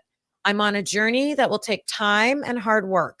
I'm proud to say I'm working harder than I ever have before. I'm committed to the journey of remaining a drug free, nonviolent, and peaceful person. I thank God that I'm stronger, wiser, clean, clear, and sober. God makes no mistakes. I realize that this trial has received a tremendous amount of global press, and Your Honor may be inclined to make an example out of me. I would ask Your Honor to make me an example of what a person can do if afforded a second chance. If you allow me to go home to my family, I promise I will not let you down and I will make you proud. Today, I humbly ask you for another chance to be a better father, another chance to be a better son, another chance to be a better leader in my community, and another chance to live a better life. I'm writing this not to gain any sympathy or pity. This experience is simply the truth of my existence and has changed my life forever, and I will never commit a crime again. Thank you for your time and consideration, Sean Combs. Hmm. I mean, I think it was a good letter. Court is taking a break until 4 p.m. Eastern time. In the Sean Combs sentencing, he will speak after the break. Another statement says the hearing was filled with emotion as his children begged the judge for mercy.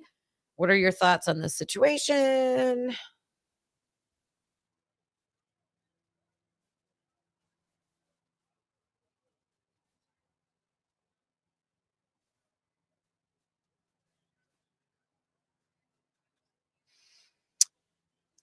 Okay.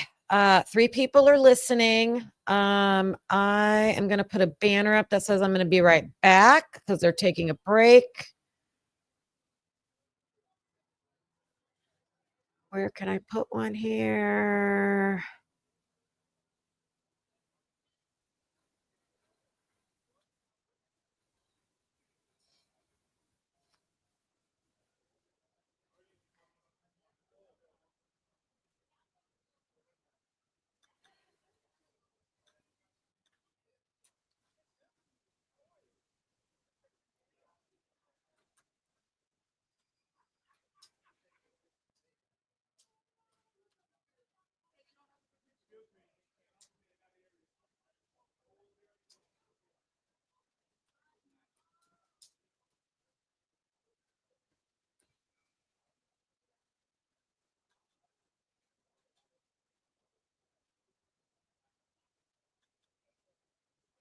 Okay, there's that.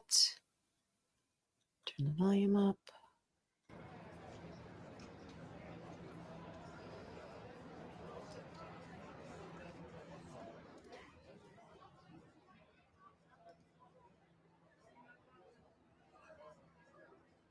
I know, Brooke.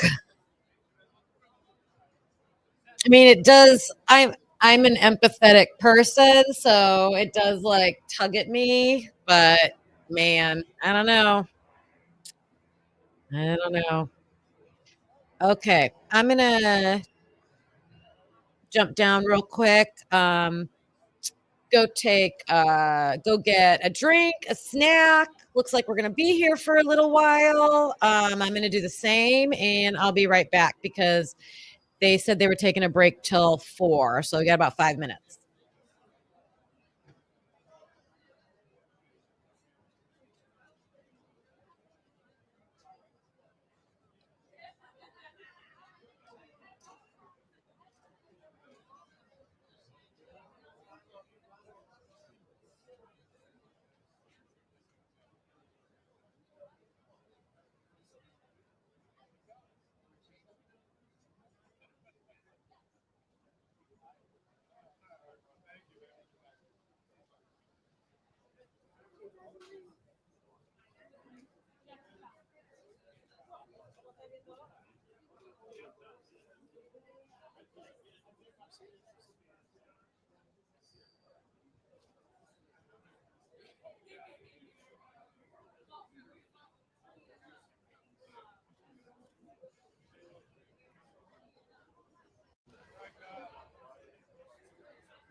Okay, there's a couple. Oh, wait, let's see what they're saying. Sorry.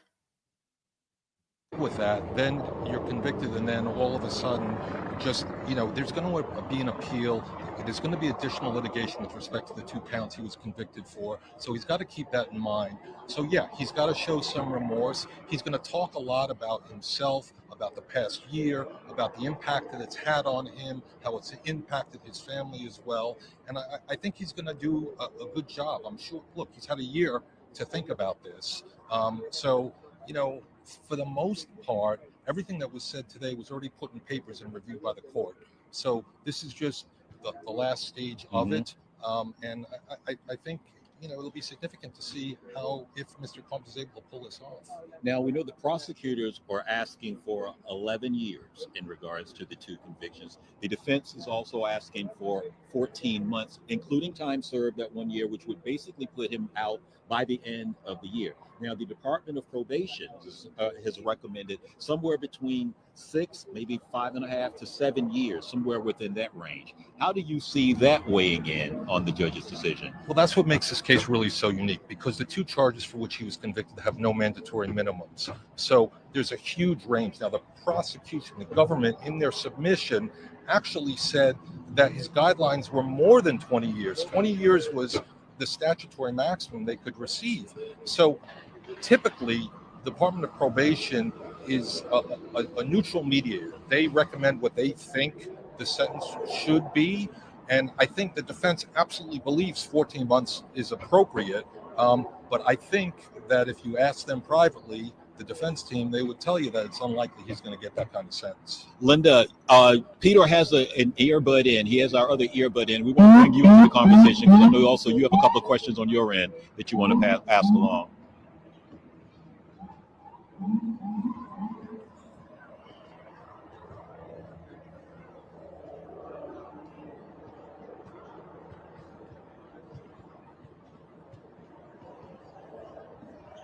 You can hear it, right?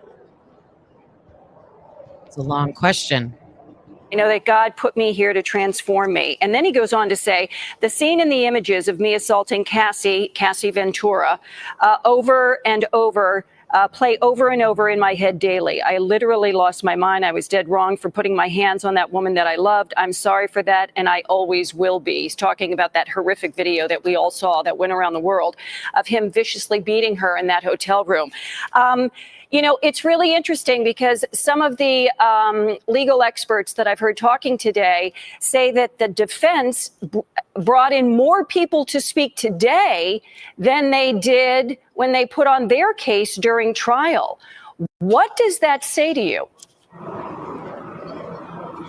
Well, and the government responded to that, and the government said, yes, he can claim that he feels tremendous remorse for what he did, that he's learned his lesson. But after the Cassie incident, after he went publicly and apologized, he was then physical and violent again with Jane. So I'm not so sure that coming from Mr. Combs, that's necessarily going to move the needle when it comes to the court. However, all of the individuals that testified today talked about their ability to help him to continue to rehabilitate, to go to Miami, to have all the services in place that he needs to continue his rehabilitation.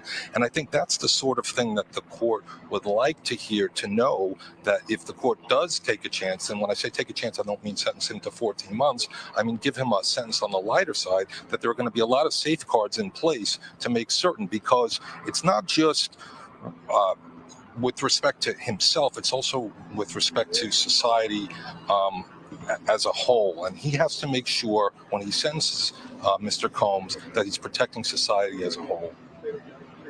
Which is interesting, Linda, because one of the points that the defense actually made, the prosecution actually made this morning when they went the first time to speak, they basically asked the court to take into account, they called him a threat to the public.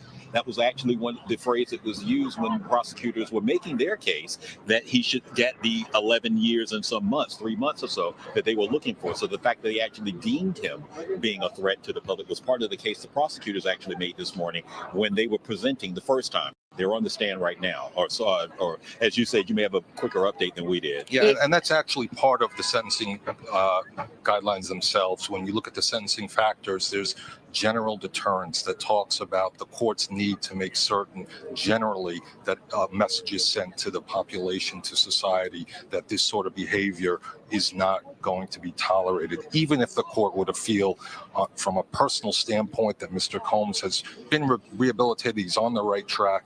There also needs to be a message sent that to society as a whole that this sort of conduct is not going to be allowed. Linda?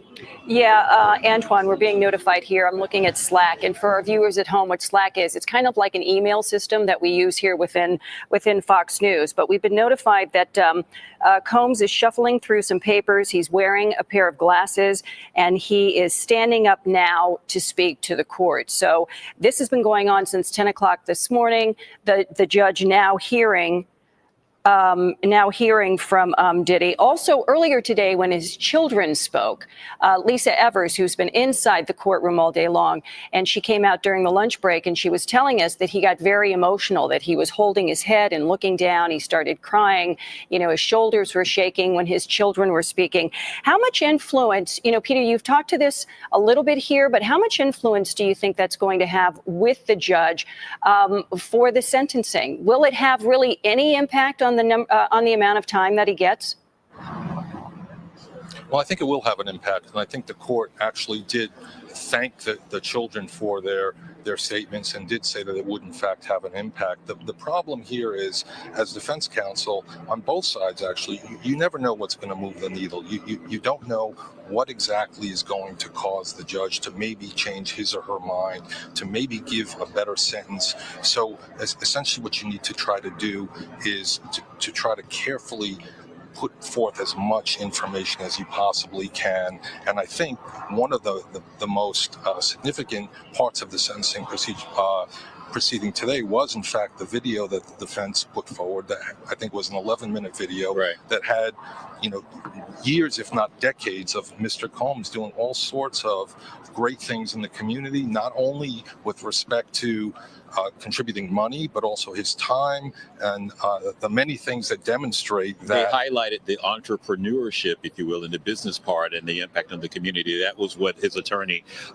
Nicole Westmoreland, I believe, was the defense attorney, Linda, that started that part of the presentation. How much of a factor will that be? Because you have a judge who's been on the bench for about 2 years now, his most high-profile case in his career. You know, how does he approach something like that, given the amount of experience that he has? Yeah, I mean, it's really difficult to say, Antoine, because we don't have a lot of history with this judge, so we don't really know. I think based on how he conducted himself during the course of the trial for those 8 weeks, I think people thought that he was pretty fair. He was pretty down the middle.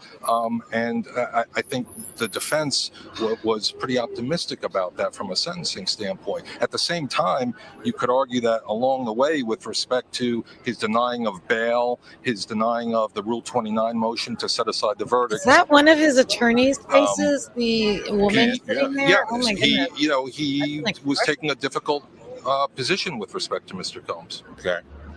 Linda, I think you have an update, Linda, that just came across. What I think Vito, our producer, was passing something along. Oh, okay. The latest thing that I'm seeing here on Slack is that that's when Combs was standing up to start addressing the judge. And again, he's been in court since 10 o'clock this morning. And so what they had been talking about earlier today as well, Peter, is that they were bringing in so many people to talk, and so many of his defense lawyers. I'm sorry, you have to repeat that. My producer's talking. Who called his behavior disgusting? He's baking it up. Sean Diddy Combs, talking to the judge right now, standing in court, just called his behavior disgusting. Give that to me again. Shameful and sick. That's what he just said to the court, to the judge in court. He's going to be speaking for quite some time. Originally, Peter, there was some word that maybe this sentencing would spill over into Monday because they have so many people talking today. The fact that Combs is talking now, do you think that the judge will end up sentencing him today? I do think. I think there's still time, and I think that may still happen depending on how long Mr. Combs goes in his statement. But to the prior question with respect to what was done over the lunch break, I think what you're seeing now, maybe with respect to Mr. Combs saying that his behavior was disgusting and inexcusable, all those things, is being emphasized now, and maybe was discussed over the lunch break as to with respect to what he needed to say to the judge, given that Correct.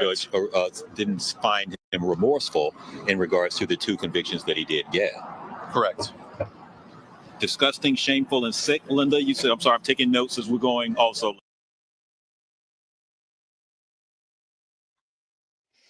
So, yeah, I had read his letter. So, if you want to skip back a little ways, I read the letter, and they're talking about Sean Combs's words that he's speaking right now in front of the judge, and they're good words. His letter had seemed sympathetic and apologetic and remorseful.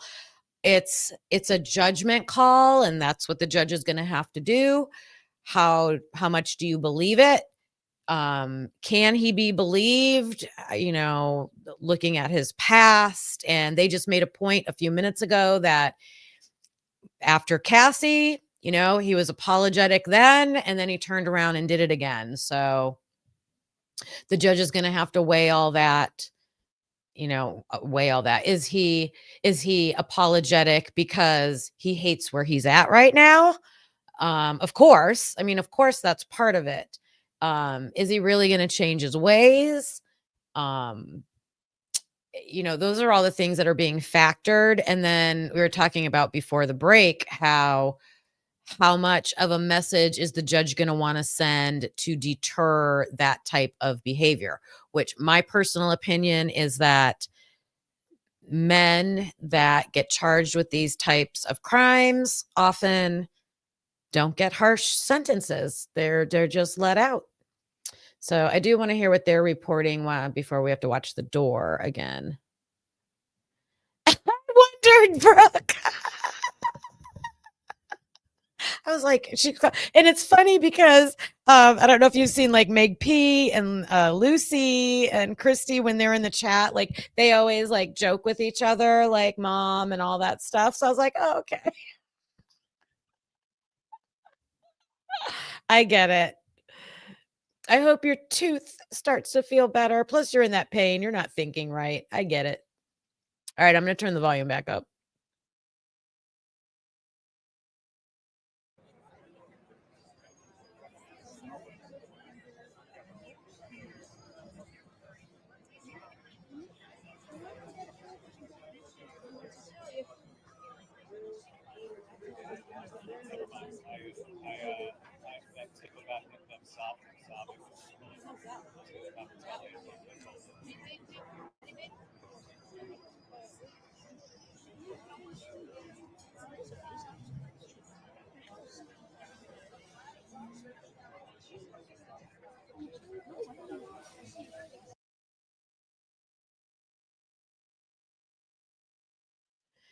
Okay, so there's some of his words on Twitter. So here is what Sean Combs is saying, what he has said.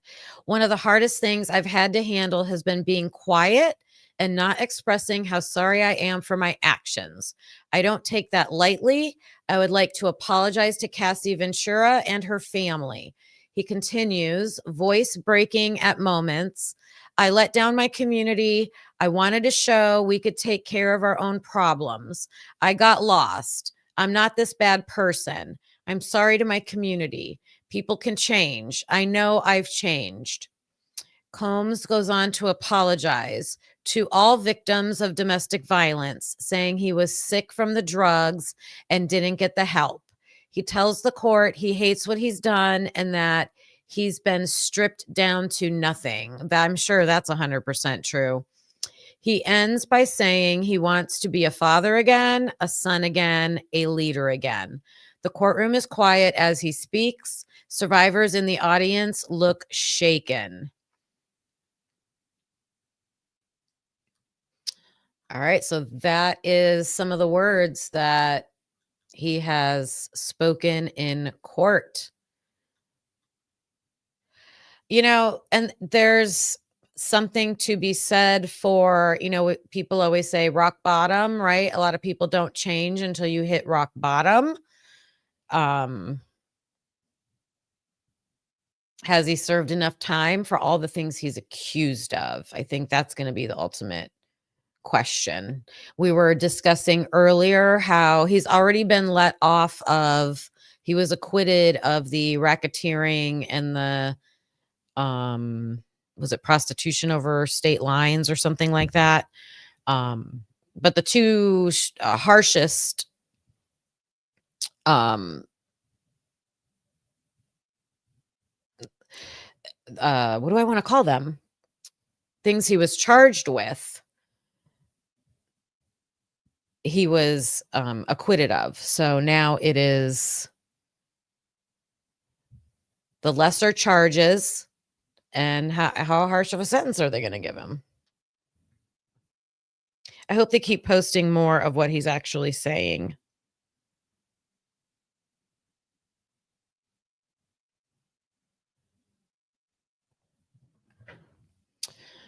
I'm going to keep checking Twitter. And I'm guessing, so he's speaking right now, and it sounds like the news reporters were saying that might be the last portion before the hearing. So, I mean, before the sentencing. Sorry, being distracted.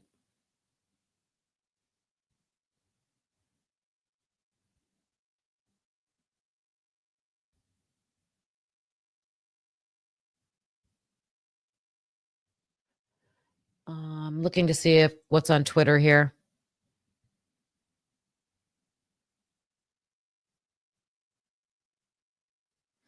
Oh my goodness. His lawyer said that Sean Combs is suffering from untreated trauma. I mean, I don't deny that, but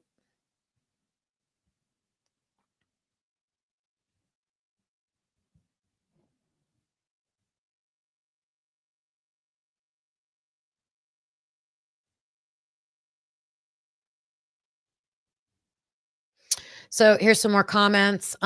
Combs almost stabbed in prison. Sean Combs was almost stabbed by another inmate while in jail in Brooklyn.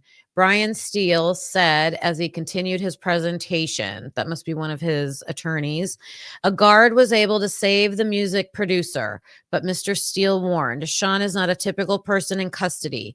They get recognition if they harm him. Combs hates the separation from his family and has not slept more than 2 hours in a row since he was arrested in September 2024. He eats out of bags. He eats chips all day long, Mr. Steele added. Oh, so he's afraid to eat the food in there. Seems like. That guy's dog is on his back.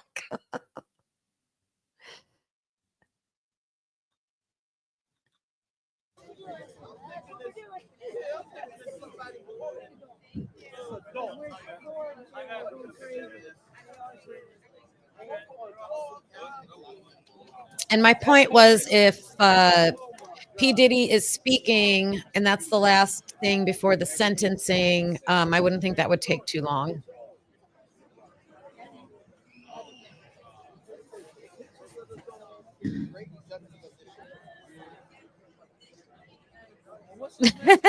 Oh, I don't know the ramen noodle. Was that what she was eating in her car? She eats. Yeah, I do remember that. That's funny.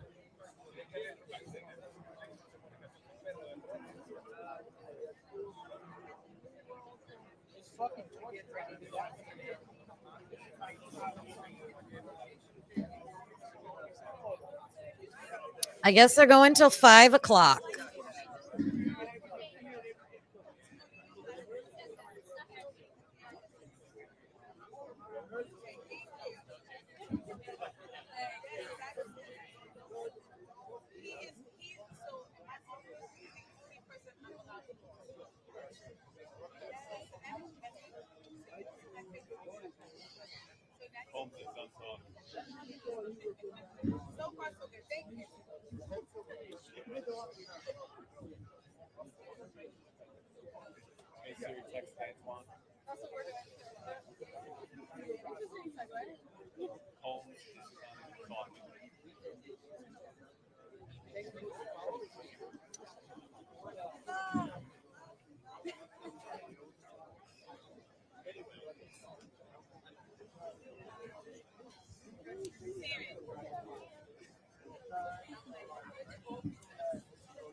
There's a sightseeing tour bus. Here, ladies and gentlemen, we have one of the trials of the year, trials of the decade.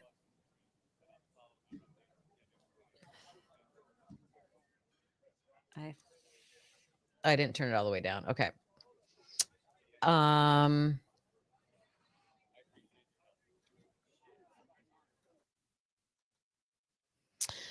Another post from Twitter. This seems to be a little repetitive from what we've already heard, but Sean Combs apologized and called his past behavior disgusting, shameful, and sick. He told the judge Friday that his domestic violence is a burden that he will have to carry for the rest of his life. He also had that in his letter that he gave to the judge before today. I'm sure he's going to have a lot of the same talking points, but it's probably going to be more impactful when he's saying those things himself.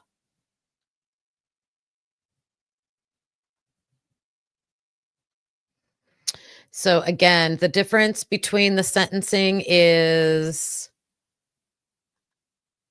the prosecution asking for 11 years, the defense asking for time served. I don't know what they call it. It's kind of like the recommendation that the type of crime and everything follows would be somewhere around 6 to 7 years, kind of in the middle. So which way will the judge go?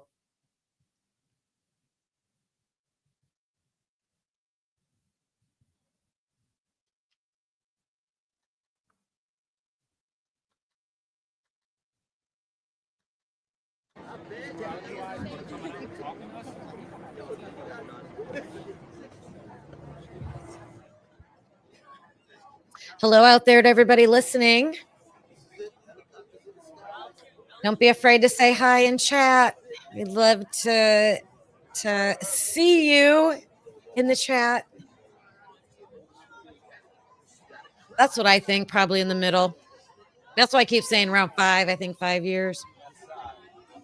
To me, that would be on the low end. Please don't come back.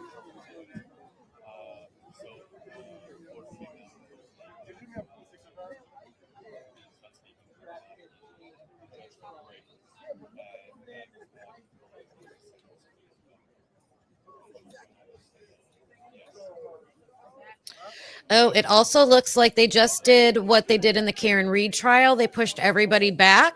So everybody's off the sidewalk, off the steps in front of the courthouse. They put up the barricades. So they do that when there's going to be an announcement. It is now 4:29. So hopefully it's coming soon.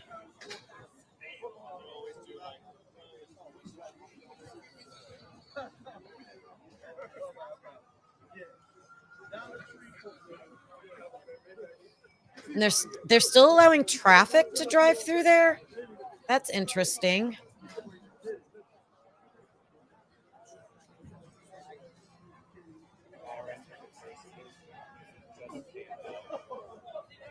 Could be dangerous if there's like an outburst.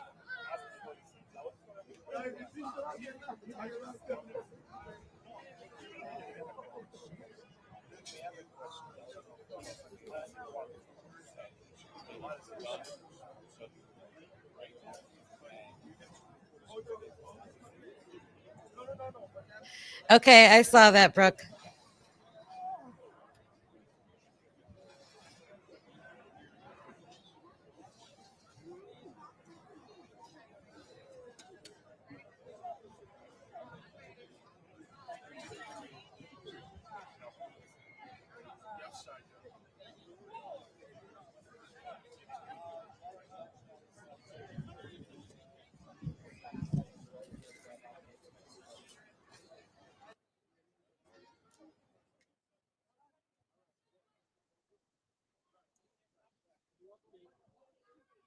So just real quick, Brooke was sharing with me that there was something that has just been happening or discovered like in Ohio and West Virginia, and they border each other with abducted kids, young women, and involving ice cream trucks, white trucks, service trucks, things like that. So I'm going to be looking into that. They are really getting set up. So I'm going to be quiet and wait for this.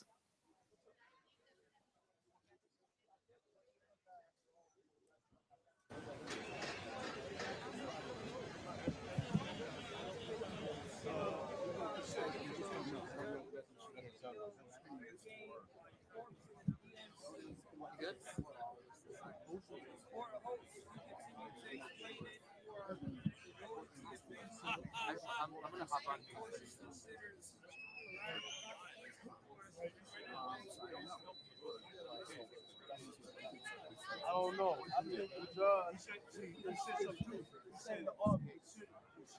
So whatever he's going to take over. Well, he going to take over. Yeah, well,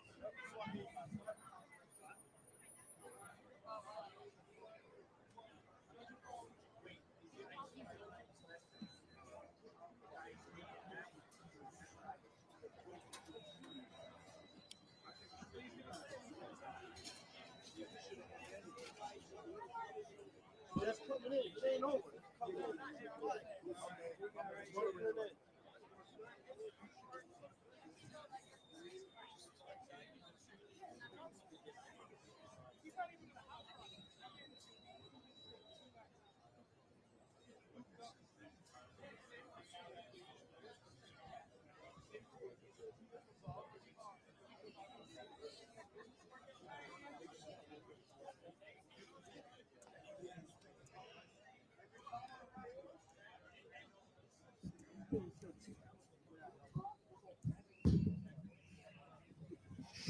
I wonder if the judge is like, okay, go set up outside, go tell the camera crews get set up, push them back across the street, you know.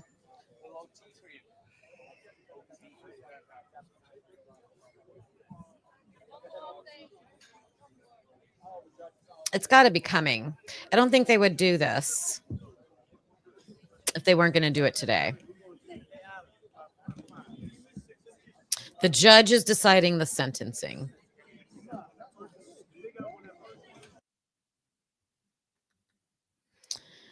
The judge is deciding the sentencing alone. P. Diddy wrote him a letter before today. The prosecution presented their case today on why they want 11 years. The defense presented their case today on why it should only be time served. There were victim impact statements, and I haven't heard though a lot of who the victims were speaking, but there were impact statements from Sean Combs's side. All right, let's see if this is anybody. Nope, they're going to fake us out for a little while before someone gets up there to the podium.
All of it. You see what I'm saying? Tearing them apart up there. So, all right. So, at this point, back. Brooke, can you post that link in the regular comment section, not the live comment? Because it doesn't let me click on it in the live comment, but I will be able to click on it if you do it in the regular comments, if that makes sense. Judge is talking. Could be any time. Well, he took a break and then he came back. Folks is gone, obviously. But the judge took a break and then he's back up talking. So while we're waiting, I was just talking to everybody listening, saying, about the ice cream story. So are you saying there's a girl that chased an ice cream truck and that's how this got found out? You said the exact one that gets the entire girl who follows the ice cream truck. Like, is that what she did? Is that how she busted them or something? I'm just trying to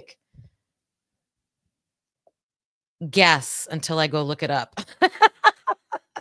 Because if I know a little bit more, then if I'm pretty good on TikTok, I'll find it.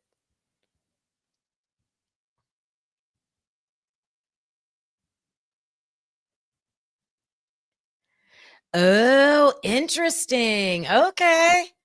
All right. I'll find it. I'll use your link too, and we'll put together a little case about this. I like doing local things. And I like crazy.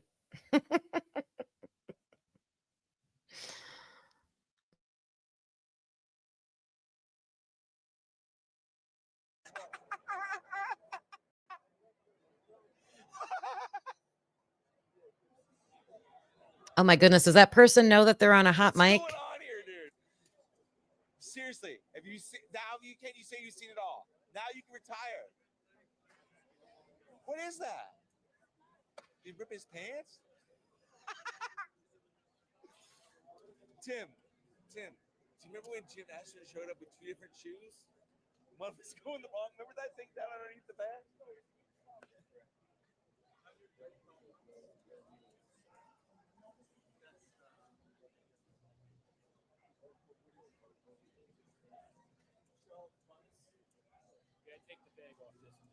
Oh wow, that's crazy. So she followed them, and then they knew she was following them, and so they found out where she lived. Wow. I'm so suspicious of men by themselves in stores. I'm just always scoping them out. Are you following me? Are you following anybody? Keep my eyes on them just to relate to something like that.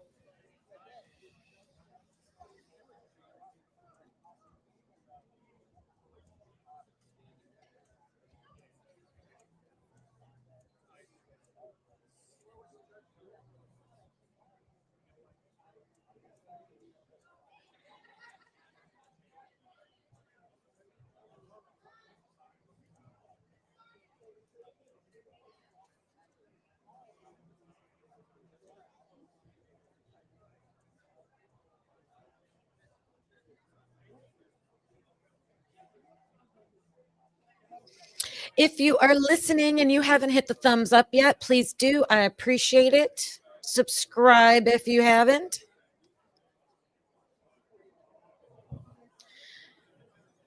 I think this is going to happen today. I think we're going to find out the sentencing. We'll see. It is 4:40 Eastern time. You would think they'd want to be done by 5 o'clock.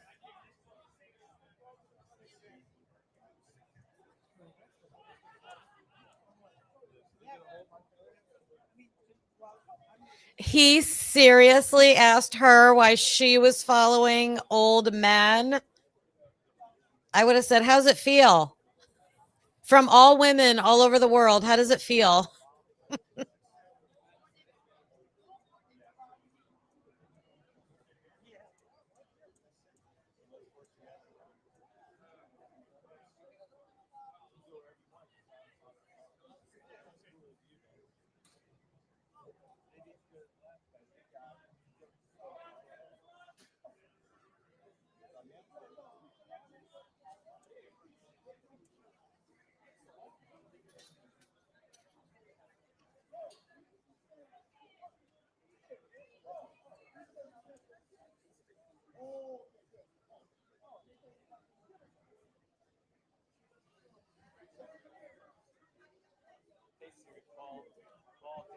Ball Dan Foley. 50 months. What is that? How much is 50 months? 4 years.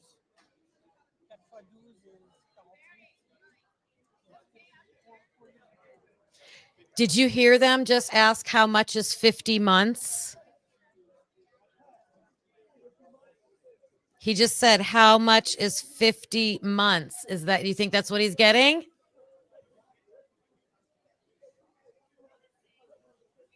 Whoever's got that hot mic over there. Good job. Good job. Let's see. 50 months.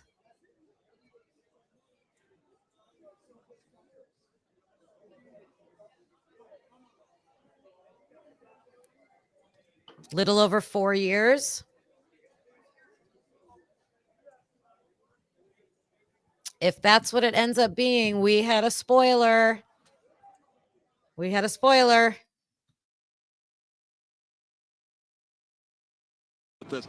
With us at 5 o'clock also has information that we're hearing that the So we sentence have has a come sentence down. at We have this a point. sentence. We have a sentence, 50 months, which equals 4 years, 2 months. Now, you know, the prosecution had asked for 11 years or 135 months. Police. The I hope I defense was said 50 saying months, no not more than 50 years. 14 months which would have gotten Combs out this year. But right now, we know he's going to spend several years behind bars. Your reaction to this verdict? He should be Wow, ecstatic. you Sean guys. Combs, considering this courthouse. What do you think? What do you think? Yeah, I was close. I was close. So 4 years is 48 months. So 4 years and 2 months. Wow. Wow. Oh, that's going to hurt him. I mean, a lot of people are going to say that's a light sentence, but that's going to hurt him. He wanted out. He didn't want to spend 1 day in there. So I think that's sending a message. It's not the message I want sent, but and a lot of people, those poor victims, you know, 4 months or 4 years for what they went through. But Is that the judge knew exactly what he was doing before he walked into that courtroom today, that he let everyone have their speech. Everyone, like, you know, I mean, this went on. Normally, these things are an hour and a half. We've been here for 8 hours, right? I was on with Rosanna this morning and Kurt, and I said it's going to be somewhere, I said, plus or minus 5. So it was on a little bit of the minus 5, 4 years, 2 months. As I said, I think this judge, he said almost exactly what we predicted him to say. I know you've done a lot of good things, but I also need to take the bad things you've done into consideration. And therefore, here's my sentence. The prosecutor asking for 11 years was way beyond the pale. Department of Probation said 7 years, and he undercut them. I will tell you, no matter what they say when they come out here, the defense attorneys, I hope they're not going to get mad at me for saying this. They're going to go and have a great meal tonight. signed up for a case where a guy was facing life in prison, and now a 50-year-old man will probably get out at 52 to 53 years old, which is 4 years younger than I am. He'll have his whole life ahead of him. He's got tens of millions of dollars in the bank, and hopefully he'll make this horrible situation as productive as possible. He's already started teaching classes. Why is this guy sounding happy about it? Like, I don't know. Like I said, crimes against women. Let's hear from the three men there that are talking about this. I'm sorry. Yeah, he was sounding a little too happy about it, but he also said he's probably not going to serve, or he implied, let me say, this reporter right there, he implied that he won't serve the whole 4 years in 2 months. He said he's 50 years old. He'll probably get out when he's 52 or 53. So, and he was citing, the things that he's already been doing in prison. It does sound like he has, when I say he, I mean P. Diddy has started a program in there with the other inmates, teaching them, how to be a successful businessman. In his letter, he shared how not only what to do, but what not to do. So he's going to get to do those classes for longer. He's already, I guess, had a threat, had an attack on him. They said a guard did protect him. So I guess looking at a rich and powerful person like he is in the music industry, in the, all the businesses he had, to get this amount of time, I guess, is significant. Unfortunately, that's the way it is. I don't think your income level or your job or profession should impact that, but apparently it does. Right. I know. He was like, wasn't he being too hype? Like, you're being too hype, dude. What are you doing? All right. Now they're on something different. So I'm just going to play a little bit of what they're saying. And I want to see if anybody comes out to speak. Man, this is a tough place to be. It's a tough place for a criminal defendant to get sentenced. And this cannot be, objectively speaking, this is not a harsh sentence from where it began. Again, the Department of Probation is supposed to be the objective arm of this, and they recommended 7 years. And the judge almost cut that in half. He cut it by a third.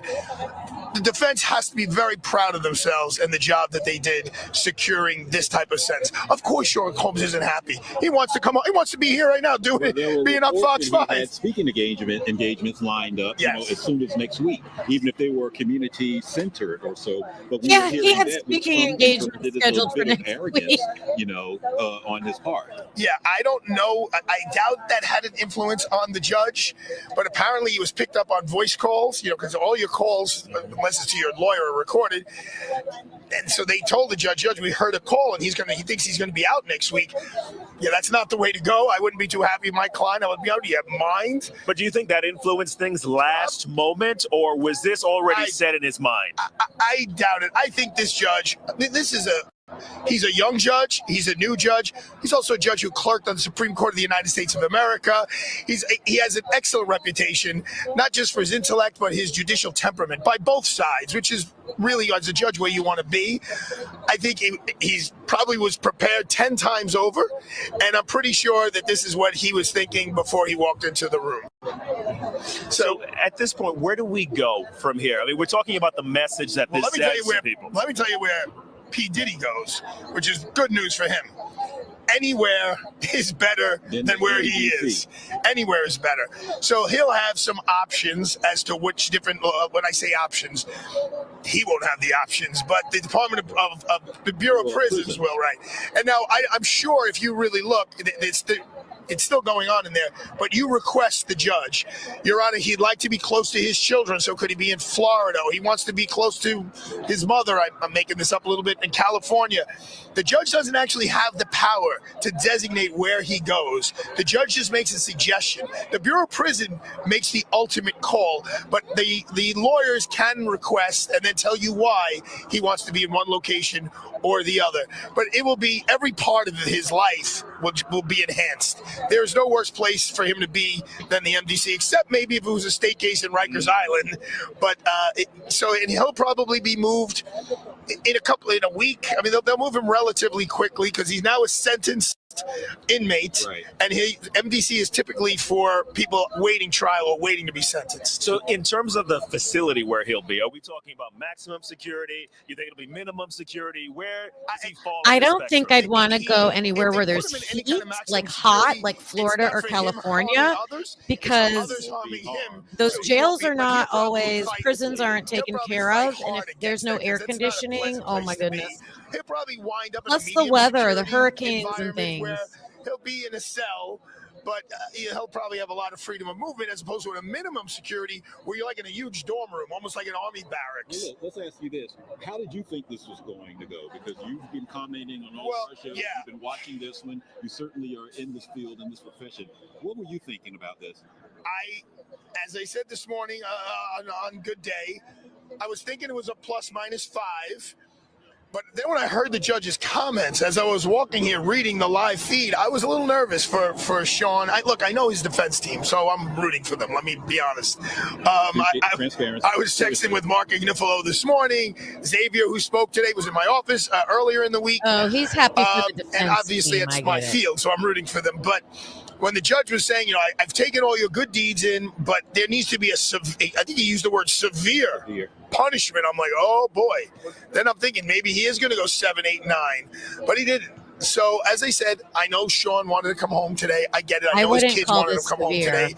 I'm a little bit more trenched in the realities of what it's like when the Southern District of New York charges you with such a serious crime. You're in front of such a serious judge. You're in front of what's known as the best U.S. Attorney's Office in the nation, and to walk away after all of this publicity, an 8-week trial, all of these the testimony, with basically he's going to wind up serving 3 years ultimately. We also understand that he was fined. There's a $500,000 fine. That's probably like me asking you for $5. I mean, I'm not being a wise guy, but I mean, it's probably literally. I mean, I don't know how much you got in your pocket, but you know what I'm saying. So what does that mean, though? I mean, if the judge knew that this is like asking the average person for $5, why even do it? I think that's the maximum. I think he can get $250 on each count. I think is the maximum fine. Because that's so. I think I think he gave him the maximum on each count. Right. So look again.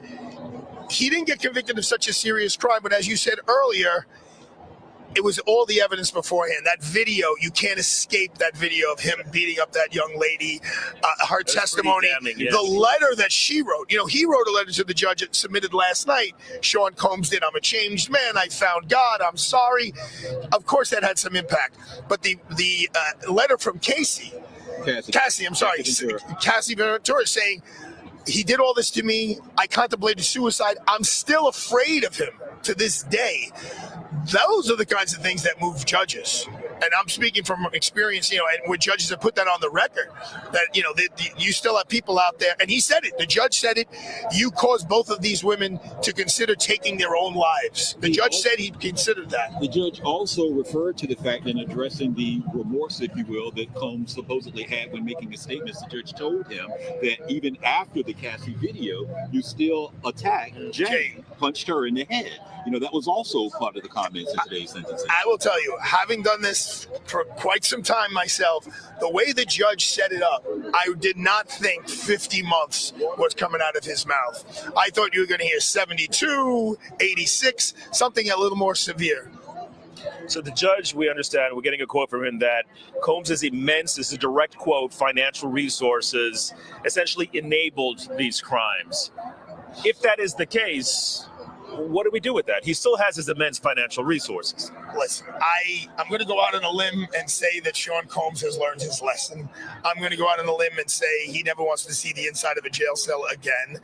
Now, to contradict myself, My father represented Jennifer Lopez at that courthouse across the street when he was on trial for his life again for the shooting, the attempted murder 20 some odd years ago.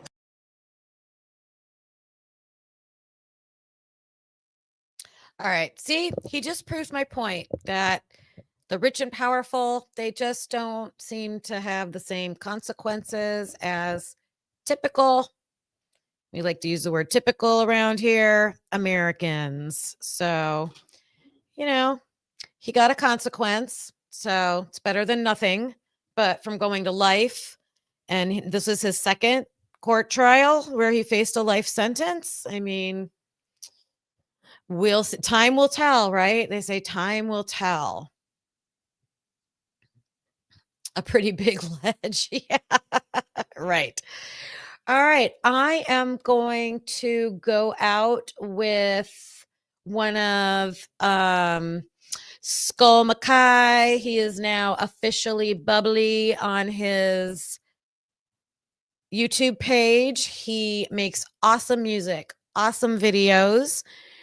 He lets the community help him out sometimes, writing. I'm going to play this one is called A Victim in Your Crime Scene that I really liked. Wait a second. I think I got to switch it up.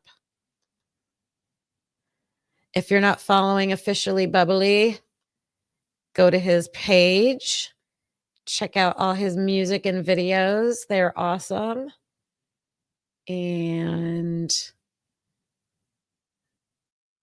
we're going to listen to his work so you can see for yourself.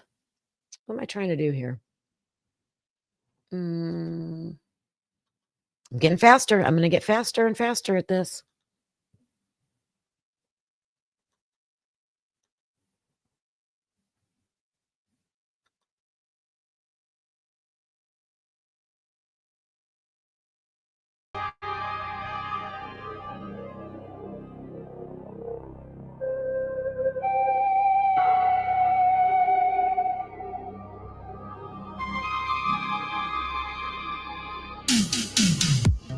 Take my life like a killer in the night. Dangerous eyes, a green light in the dark. Left to bleed. Was I always meant to be a victim in your crime scene? Did you mean to? Did you want to?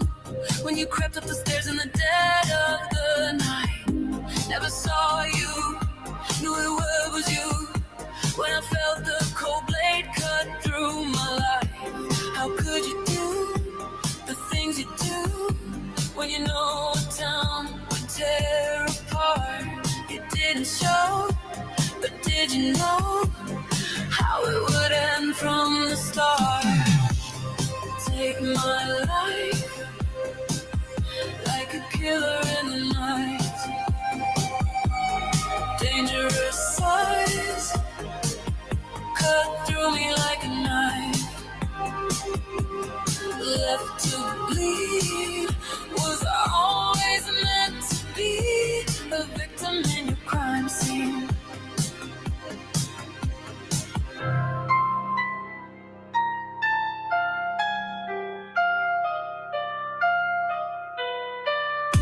Was it random, like a phantom, waiting in the shadows after dark? Thought I locked it, couldn't stop it. When I felt the pain inside my heart, how could you do the things you do when you know a town would tear apart? It didn't show, but did you know how it would end from the start? Take my life like a killer in the night. Dangerous eyes cut through me like a knife. Left to bleed. Was I always meant to be a victim in your crime scene?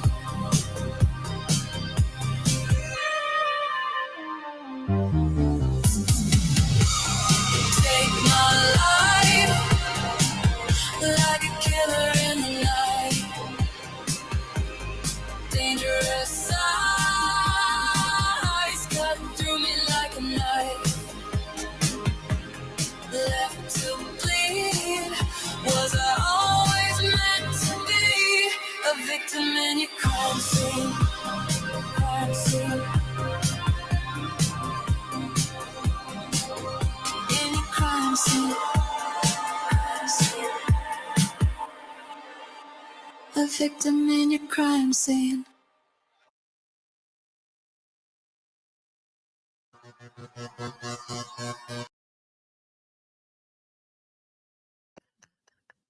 I had to hurry up. I didn't know what was coming up next.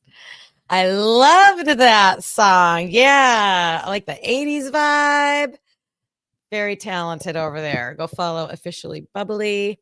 And thanks for everybody who joined me today. P. Diddy, Sean Combs gets 50 months as his sentence.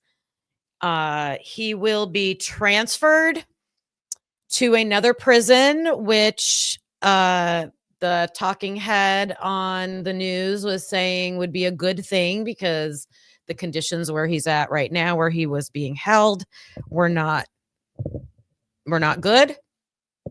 They will request for him to be closer to his kids, which I think they said most of his kids are in Florida, mom's in California, so possibly being sent to a prison in one of those states. But it will be up to the prison system to decide that.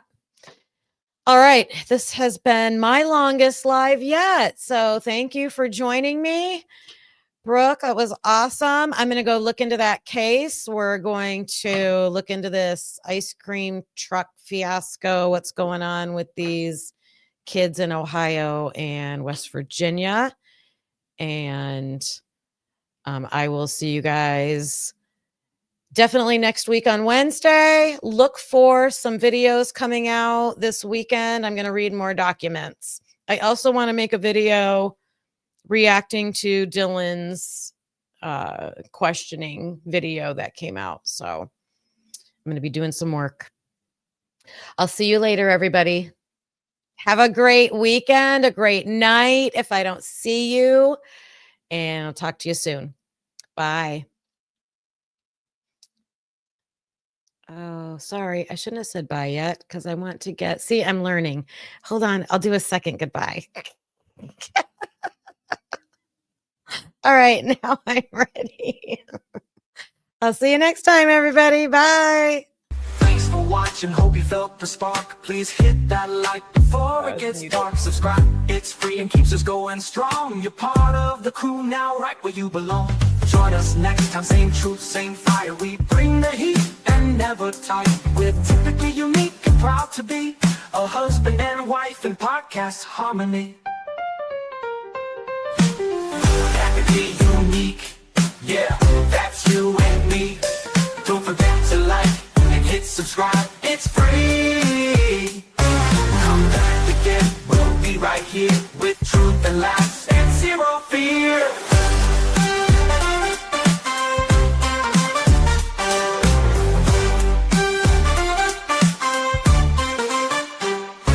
We don't always agree, but that's the show. One love, two minds, letting it flow. We dig deep with crack jokes, we call it like we see. If that's your vibe, you belong here with me. We don't always agree, but that's the show. One love, two minds, letting it flow. We dig deep with crack jokes, we call it like we see. If that's your vibe, you belong here with me. We don't always agree, but you felt the spark. Please hit that like before it gets dark. We dig deep with crack jokes, we call it like we see. If that's your vibe, you belong here with me. Thanks for watching, hope you felt the spark. Please hit that like before it gets dark. Please hit that like before it gets dark. It's free, it keeps us going strong. You're part of the crew now, right where you belong. Join us next time.